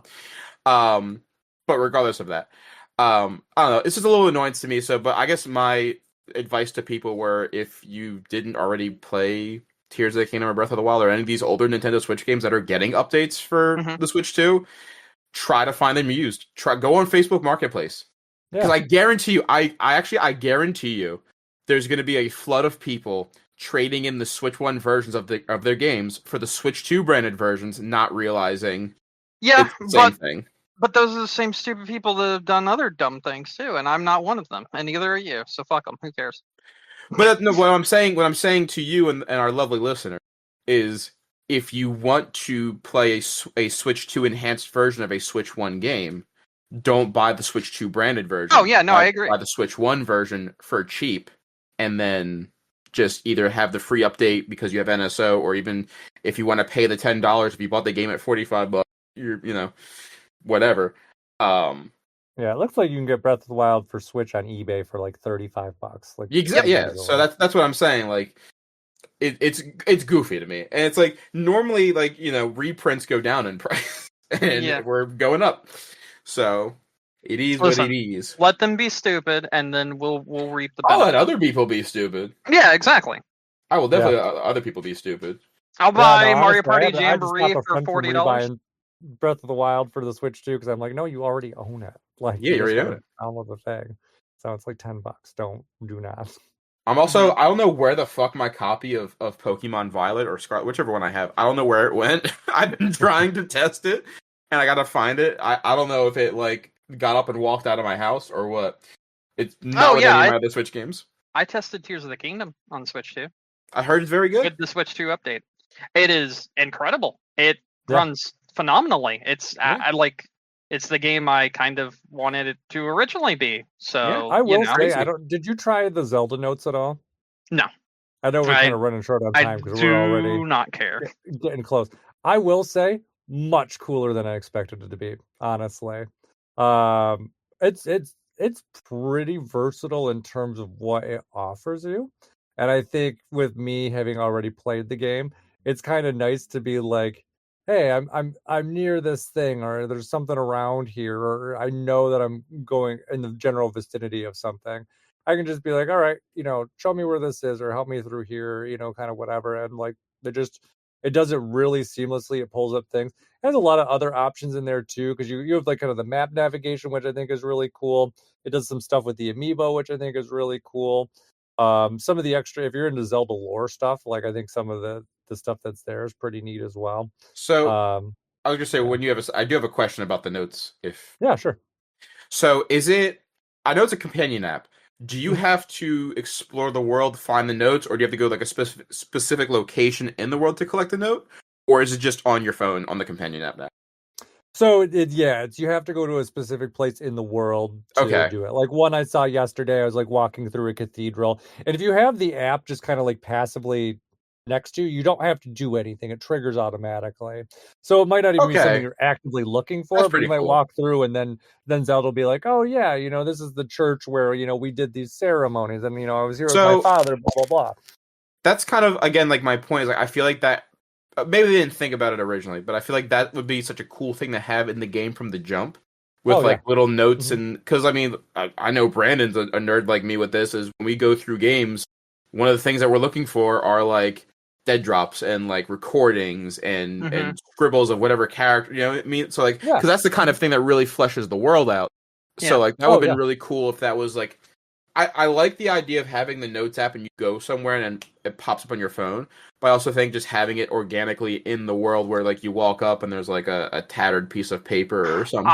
I have another example that would actually be really cool, right? You go pick it up in the world, right? Or like say it's a recording that you hear in the world, and then you can play it back on your phone like later on, cool. And like like that would be fucking sick. I would love that because like then you have like the code as like a tangible item in your hand in real life.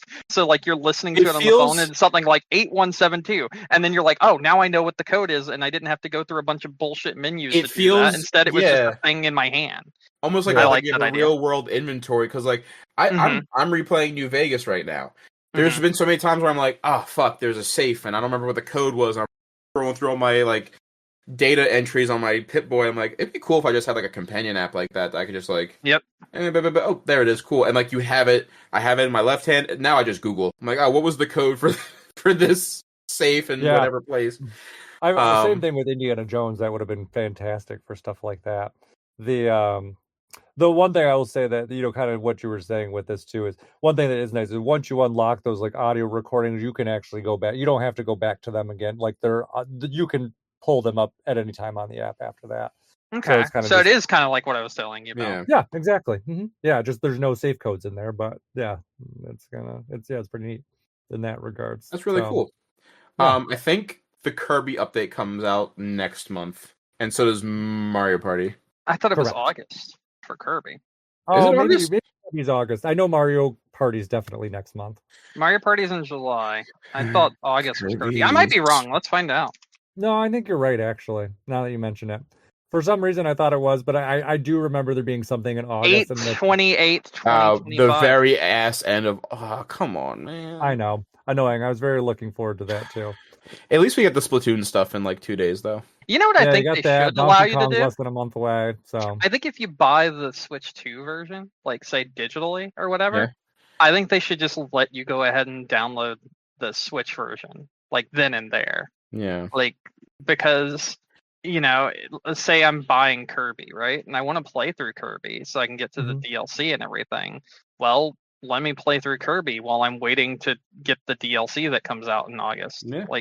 I think it's kind of dumb if you don't just get the game once you buy it. I think you should get the game once you buy it, just saying. I think if you did it digitally, you would, wouldn't you? Nope, I don't know. I'm looking at it right now. You do not. That's goofy. Yeah. That is kind of weird. Did we all play Kirby here, right? Be able to do it piecemeal. But...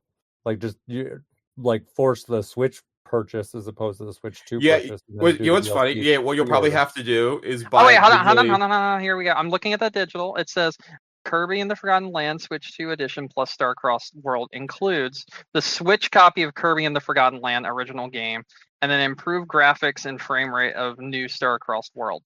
But it doesn't say that you get that original game once you purchase it. Kirby was so good, man. I'm gonna get that. I never finished it. I kind of want to get this. That was one of my favorite games that year. It honestly, Kirby games for the most part are baby game. This one was legitimately really good. Yeah, I love Kirby and the Forgotten Land. Yeah, I started playing it just before the Switch 2 reveal, and then when they were I was halfway through replaying it again, and then once I saw it was there, I was like, nope, done. I'm like, you will sit on the back burner until this upgraded version's out. Either you guys buy Welcome Tour? I did not. No, I'm still thinking about it. Really? Yeah. All right. Okay, so I have a few specific reasons, right? I would like to know more about the hardware, see how things work, because there are elements to the hardware like the 120 frame mode, which is in nothing except Welcome Tour currently. There are things like the mouse mode, which you can use in Welcome Tour, which has actually got multiple little side games to be able to use it and then learn how it works and whatnot. So like I would probably do it for that reason. But I don't really want to. I would much rather it have been a pack-in game.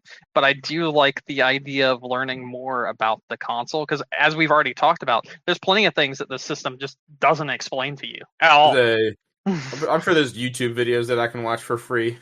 You'd be surprised at how little people are going into like the hardware aspect of the console, like learning about it. Because I'm sitting here and I'm like, I want to know what games that were Nintendo Switch 1 games are running better on the Switch 2, because essentially a majority of them it does force the thing. Yeah, but there's some Switch 1 games that had uncapped frame rate that now go to full 60 FPS, but I'm not finding enough people that are like doing their due diligence and finding out which games like that actually work. I know a few, but like, yeah. I want someone that puts out like a whole fucking 4-hour video giving me all that info, you know? I'm sure there's some person on YouTube right now doing that. I did watch iFixit has a very good teardown video for both the system and the Joy-Con. Spoiler, the design of the Joy-Con is not different at all. It is very much still susceptible to, it's very much the same exact design as the original Joy-Con, just bigger. So good chance. I would say it's like a 95% chance that stick drift still exists. There's actually been a few people posting online already that they have stick drift. And you can get the Joy-Con replaced for free right now, but that's because it's a brand new console. So a good chance you will still get stick drift. So I would recommend playing with another controller if you don't want that. But like I said, they will replace the Joy-Cons right now because you're still in that factory warranty period because it came out not even a week ago. I do have 8BitDo. 8BitDo makes very solid controllers, third-party controllers for the Switch. You do have to update the firmware on them from the work, but once they do work, they are a fantastic alternative to the $85 Pro controller. And I have the original Pro controller, and it works phenomenally. I've heard the new Pro controller is very good. I think the only thing you can't do with the old Pro controller, like you said earlier, is you can't turn the system on with it. Nope. And it doesn't have the mappable buttons and no headphone jack, right? I think those are like the three things. There's no mappable buttons on the back. You can remap every single button on your Switch 2 in the actual that's cool. Switch 2 hardware, software. So like, yeah, but I haven't looked into how to do it. I just know it's possible. Yeah. So I usually buy from them. I bought two actually the week the Switch 2 came out, one for me and one for my partner, because I was like, these controllers are worth it for me, and we play a lot, like Mario Kart and Mario Party and stuff like that. So, although I will say, knock on my fake IKEA desk wood, my Animal Crossing Joy-Cons still going strong. That's good. We were playing Mario Party on my original Switch the other night because I brought it over their parents' house because we wanted to all play, and I was like, first of all, immediately felt smaller. Two, still working. So there's that. But yeah, I don't know. Is there anything that I forgot to talk about with the Switch or Mario Kart? Really, probably not. I'm still going through my game library, seeing what's like running better and what's good. Bayonetta's awesome. Bayonetta 3 runs awesomely, but it's still Bayonetta 3. Yeah. So. I was playing Prime 1 Remastered. Shit runs like melted butter. It's so good. I have Arceus in my Switch actually right now, which I apparently have to download some data for that. I do want to try that and see how good that looks. Still trying to wait. I gotta find my copy of Pokemon. But I feel like a lot of my first month with this console is going to be trial and error and figuring out what games run better and, seeing what runs uncapped. And maybe I'll make a little spreadsheet for you, Brandon, because I have a pretty big collection of Switch 1 games. I do want to play Dread again, so maybe I'll put Dread in and see how that runs. Oh, dude, I want to play Dread also. I was trying to think if there's any other games that I had didn't run very good. I know the Hyrule Warriors games run like actually good now. They don't play like shit anymore. I think they're uncapped. I think you actually can get 60 FPS on the first one, but the second Age of Calamity's capped. Is capped at 30. Yeah. Which I mean is still, from what I understand, better than what it was, because I've heard before those games were like a slideshow. It was like 20, sub 20. Yeah, that's what I heard too. What is it? Link's Awakening and Echoes of Wisdom. They had specific patches, but they look phenomenal now. I'd say that at this point, Link's Awakening is probably the definitive edition to play. I know on that one. So my friend has Borderlands 2 for the Switch, and I want to try it on my system and just to see how it is. Another friend of mine is playing Cyberpunk on the Switch, and he says, I mean, other than load times, because the load times are slower than like the Steam Deck version or like a console version. The game itself still looks really, really good. Probably because of VRR, because it is the superior software. Hold on. Wait, what now? The game itself. Wait, you said something about VRR. What was that? Say one more time. VRR is superior. Yeah, but you were saying on the Switch. On Switch 2. Yeah, Switch 2 doesn't have VRR unless it's handheld. Yeah, he's playing in handheld. And it looks he's only playing handheld. Okay, yes. Gotcha. Yes, That's what I was confused by. I missed that part. I was like, wait, sorry. What? No, that was on me. I should have delineated which I was talking about. Which, by the way, very weird that it's not available. Right, that was what I was trying to get you to, because it is very weird that it's not available for actual monitors, especially when the Switch 2 can do 120 20 hertz. It was my fault because I was comparing it to the Steam Deck version, and I was like, I know you can dock the Steam Deck, but like it's not the primary, at least not the primary way I play. So like it just but even then, when you dock the Steam Deck, you can only do 90 hertz. So. Correct. But he was saying that it's very good. I'm trying Arceus actually right now. Nice. But I didn't get to say it when you were talking about it because I accidentally was muted and didn't realize. But I had heard that Metroid Dread's actually pretty disappointing on the system. Really? Damn. That's unfortunate. It didn't really have any issues to begin with. No, not really. Yeah, I think it just doesn't pop as much as the other ones for that reason. Because I'll tell you what, this frame rate for Pokemon right now, smooth. I've seen a video where it shows Sunflora on it's no longer a slide. It's like moving at like 5 FPS, and then like they showed the exact same area in the Switch 2, and it's stable as fuck, and they're not moving at 5 FPS. And it's like, wow, okay. Yeah, I did see that, like all the stuff that had kind of, because Pokemon did a lot of that, like if they're more than 2 feet away from you, it goes into the slideshow mode. They fixed a lot of that. Like I guess like the windmills will keep turning, like all that kind of stuff. Although I did see there is a, I don't remember who I saw that did the video, but someone's doing a side-by-side comparison. They're like, yeah, the windmills all spin now, everything looks great, except for one. There is one windmill that for whatever reason, when you get far enough away, it doesn't disappear, it doesn't go stuttery, it just stops. So it seemed more like it was a programming issue as opposed to like a graphical thing, because the other ones that are further away are still spinning, but I thought that was kind of funny.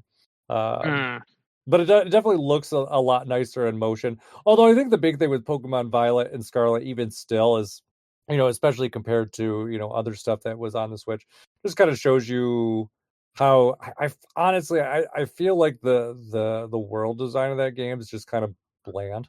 It is very bland. Yeah. And that even though the graphics, like it's smoother now, it doesn't fix like the aesthetic there. So but the fact that it runs smoothly and doesn't have as much that game for me doesn't get interesting until you're in the zone with all like the fucked up Pokemon. Oh yeah, I mean that's the end of the game, but yeah, it's pretty cool down there. Yeah, and that was one of the worst performing places in the game for whatever reason. So yeah, I'll have to go and check out that game. Although I am very excited for the new Legends game, like so much so. All right, so we've been going for about 2 hours now. We have. So obviously I don't think we have time to go like super in depth with the Summer Games Fest. I would say if you have any highlights that you want to talk about here, we'll talk about it. Suda 51's new game. Suda 51 new game. Luminous Arise. Fucking a release date for Hot Shots Golf. I'm so excited for that. There's a few other things that like stood out. I to did me. like the internet meltdown about Resident Evil. That was really funny. Because apparently a leaker was like, "Hey, Resident Evil's coming. You know, you'll see it at this thing." And then Capcom did their, "Oh, not yet, not ready to do it yet." And then later in the show, they're like, "Ah, here you go, fuckers." That was such a cool thing because I saw it live, and about halfway through the show, or like maybe towards the tail end of the show, they were talking about Resident Evil's 30th anniversary, which is next year. And then the creator of it, at the end of it, said, "We don't have much to say about Resident Evil 9 right now, but we will in the future. It'll be just the blink of an eye before we reveal more, so be on the lookout for that. We hope you look forward to it, and thank you for your support." And that was like 30 minutes before the end of the show. And then at the end of the show, the very final thing they showed was Resident Evil 9, but it started with the most not Resident Evil thing ever. And no one realized what it was until they saw the Raccoon City Police Department destroyed by the nuke. And then everyone, you could hear in the audience be like, oh, you could like literally hear them gasp and start cheering once they figured out what it was. And it was really cool to watch that live. Oh, there was the online, like, so because there was a leaker that had like a very well-known leaker for Resident Evil stuff, like always spot on. And for the last couple weeks, he's like, "It's coming, it's coming, it's coming, it's coming." And then that happened, and like Reddit was literally ready to like lynch this guy because they were like, "You've been saying all this shit, and it's not here." And then like the 30 minutes later, it flipped, and like everything turned around. That's pretty And good. yeah, it was pretty wild to watch kind of that side. I didn't watch the presentation in real time. I saw kind of the other stuff in real time, and that was pretty wild. Not Summer's Games, but we talked about it before the show. The Nintendo did just announce today a new Splatoon spinoff. I'm really excited for that. Super pumped for that. Love more Splatoon.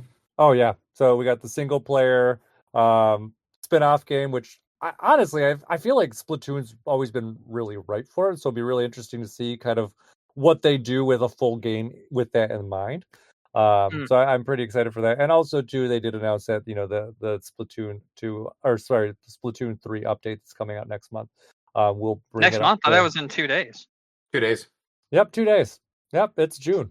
Yes, it is. So yeah, so the Splatoon update that's coming out in 2 days will also come with Switch 2 upgrades as well, which is pretty nice. So there's that. I feel like there was something else from Summer Game stuff that I was like, oh, this is really exciting, and I cannot remember because there was a lot. I liked a lot of stuff during Summer Games Fest, but like there's a lot that didn't stick. Like I don't remember it because I saw so much so quickly. Yeah, there's a lot. There's what, the Persona 4 remake. Oh yeah, the Persona 4 remake that we got. I did. Mike, before you joined our call, I was talking to Brandon. Xbox had the worst fucking presentation. Oh, it was so bad. I liked it. People were talking about their handheld, and they're like, eh. I can't wait. There's so many people, because obviously, like, wild week to announce an Xbox handheld when we just got the Switch 2. It was like, oh my god, the Switch 2 is dead. Get ready for this fucking thing to be $1,500, dude. Yeah, people this are expecting gonna it to be like $700-800. It's gonna be expensive. So it's an ROG Ally, and I've seen them go up to like 900 already. So this is either going to be $1,000 or it's going to be like $700 and very underpowered, and there will be no in between. So it's one or the other. I was going to say, you can go to Best Buy right now and get a ROG Ally X 7-inch, 120 hertz, whatever, Ryzen Z1 Extreme processor, and that's going for $900. So yeah, I'll take 3. Yeah, but I'm like looking at like the ROG Allies right now. Like if I got the regular Ally, the 7-inch like first edition, you can get for like $380 at Sam's Club, $650 for the Sam's better Club? One. I'm on shopping. Okay. Okay, so like looking at this right now, the Ally 7, Best Buy, $900. Yeah. Ally 7, also Best Buy, This is They the also- one that is not the Z1 Extreme, $650, and those are the two most recent release ones. So my guess is probably about $1,000 is for the Xbox One, Yeah, because and then there's probably two different like versions. 700 for the other version, and So there's the one white of those version and the black versions. version. And here's the thing, right? Like, I expected Xbox to do their own thing, not partner with Asus to do this. To be completely honest, because this just feels a bit like a cop out, in my opinion. For sure. And I already thought the Ally was just okay, to begin with. So, like, with the Xbox doing this instead of anything themselves, it just feels like, a whole lot of nothing. You know what's funny? One of my friends, the first person in my friend group to get a Steam Deck, sold his Steam Deck to get an ROG Ally. Okay, and does he like his Ally more? He does. I like the Steam Deck more. Yeah. So but- I know people that like their Ally more because it does have more power. It has the 120 hertz screen, and also it's more it's easier to use because it's Windows based. So like they can do things like play Fortnite or Call of Duty or what have you. But at the same time, I think I'd rather just have my Steam Deck. But right now, the Steam Deck is, with a lot of the games that are releasing, looking very, very like super outdated to the point where it's pretty much useless unless you're playing indie titles or emulating on it. There's no other reason to have a Steam Deck at this point anymore. There are too many games that are coming out that are saying they support the Steam Deck and then they run like absolute dog shit and it's just not even playable, to be completely honest. So I don't know, man. I don't know. Steam Deck's a little on the way out, in my opinion. But I don't think ROG is very good at all. So, I think whatever. I think Steam Deck for the value is still the Oh, best. if you get it for like $300, it's easy. Yeah, absolutely. Yeah, all but day also long. Steam Deck versus Switch 2 and all this, it's two very different people. But I won't be getting one. But there was that, and then my favorite was at the end of the Xbox showcase, right?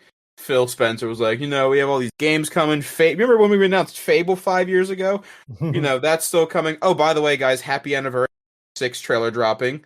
That was 8 years ago today, or 7 years ago today. They touched on.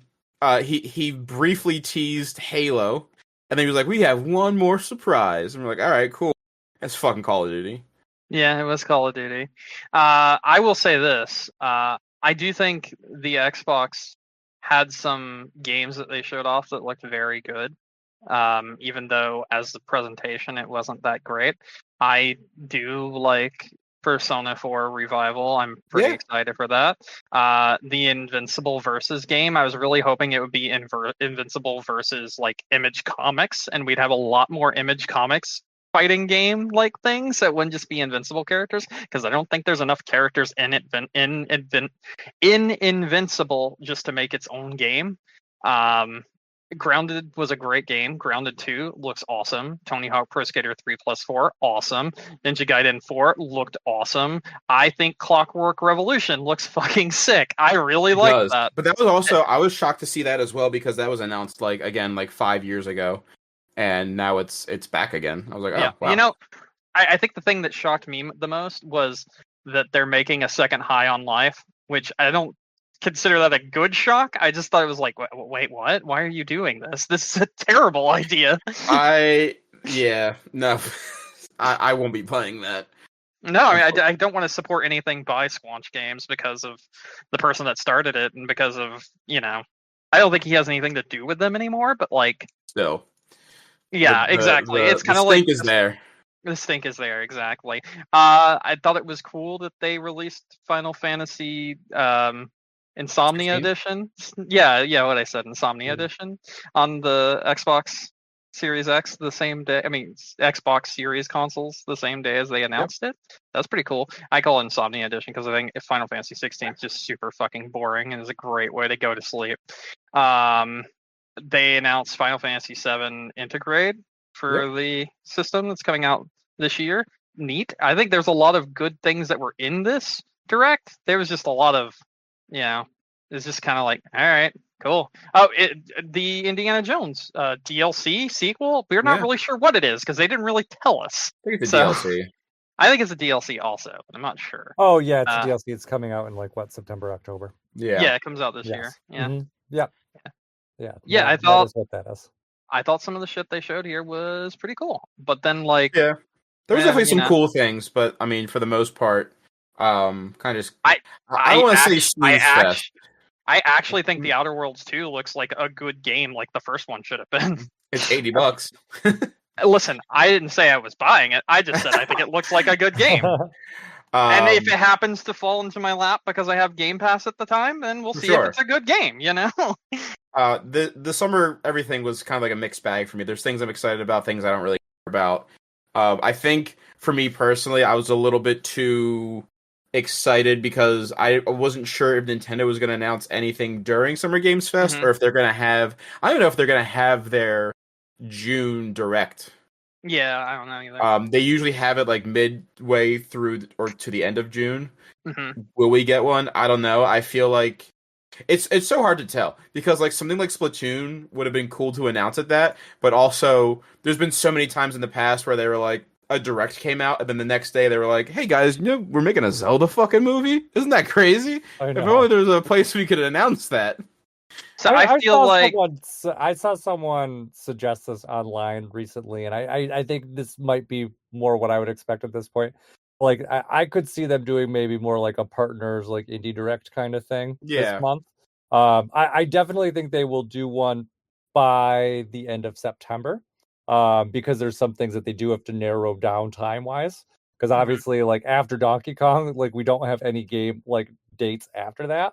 So they do need to kind of hammer out the rest of the year. Technically, we have Kirby because that's August.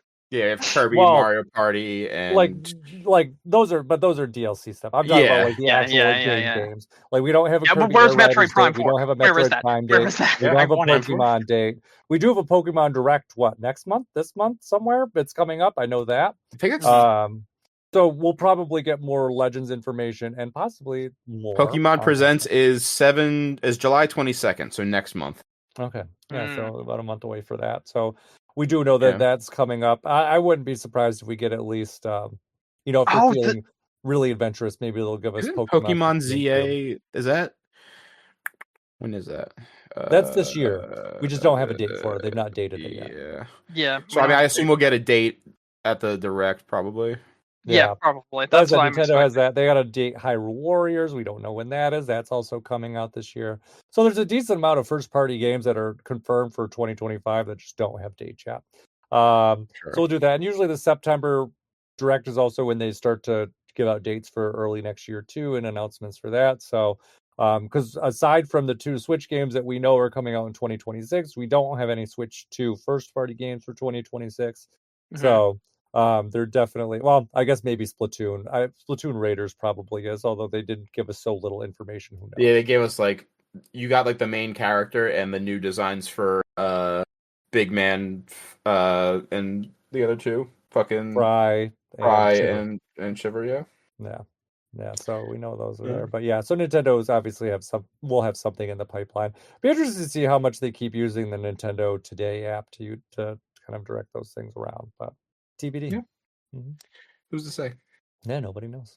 It was strange though, because when they did the announcement, I don't get notifications from that app like ever. But I got one on my like watch, and it was like we added something Splatoon related to the Nintendo Today app. And I saw that today, and I was like, wait, what?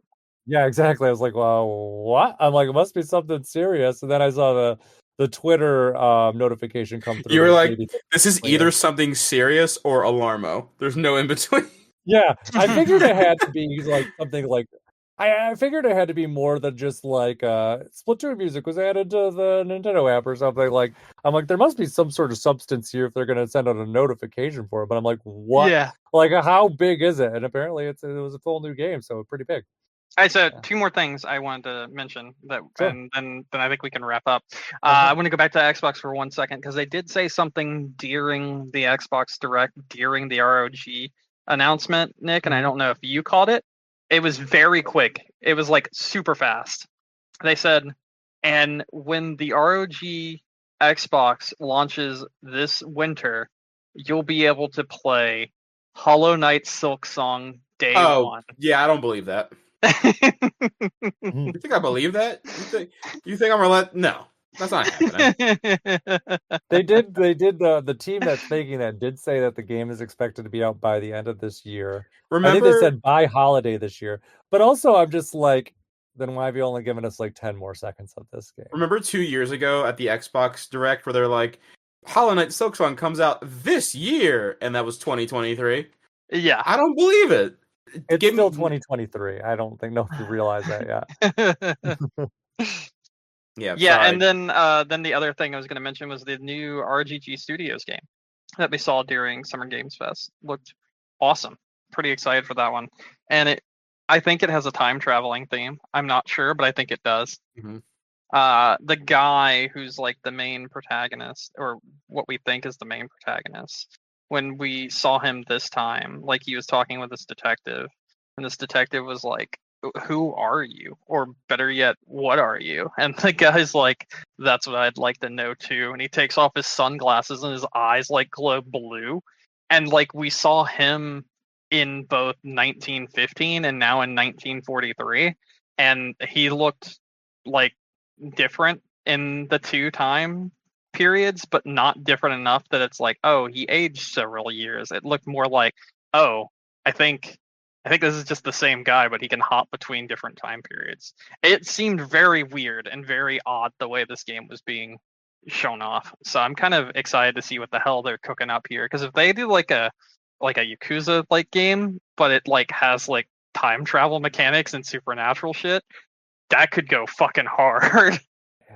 That's it. That's all I got to say. I think I'm done. Okay. All right. You guys ready to wrap up? Yep. Yeah. Okay. All right. Well then, thank you everyone for listening to us tonight. Remember, you can find us on iTunes, Stitcher, Google, Amazon, YouTube, wherever you get your podcasts. All our episodes are available on game-crunch.com. Or if you want to send us an email, gamecrunchcast@gmail.com. Brandon. Hello. Any final thoughts? No. Okay. Nick? No. Okay. Well, that said, my name is Mike Anastasia. Find me online. I'm there. I'm Clash of Penguin online or on your favorite gaming console. And until next week, game on. Game on. Game. Game on, Mike and Brandon on the screen. Diving deep in the pixel stream. Every level, every quest. Shine. Game on, got that power up, feeling blessed. Controllers up, hear the cheer. Blasting through the gaming sphere.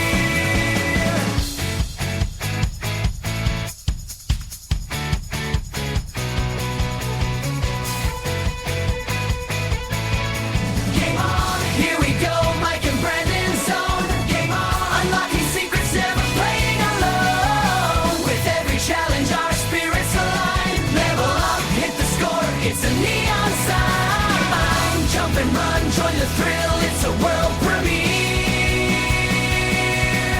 Game on, in the realm of heroes, we conquer the fear.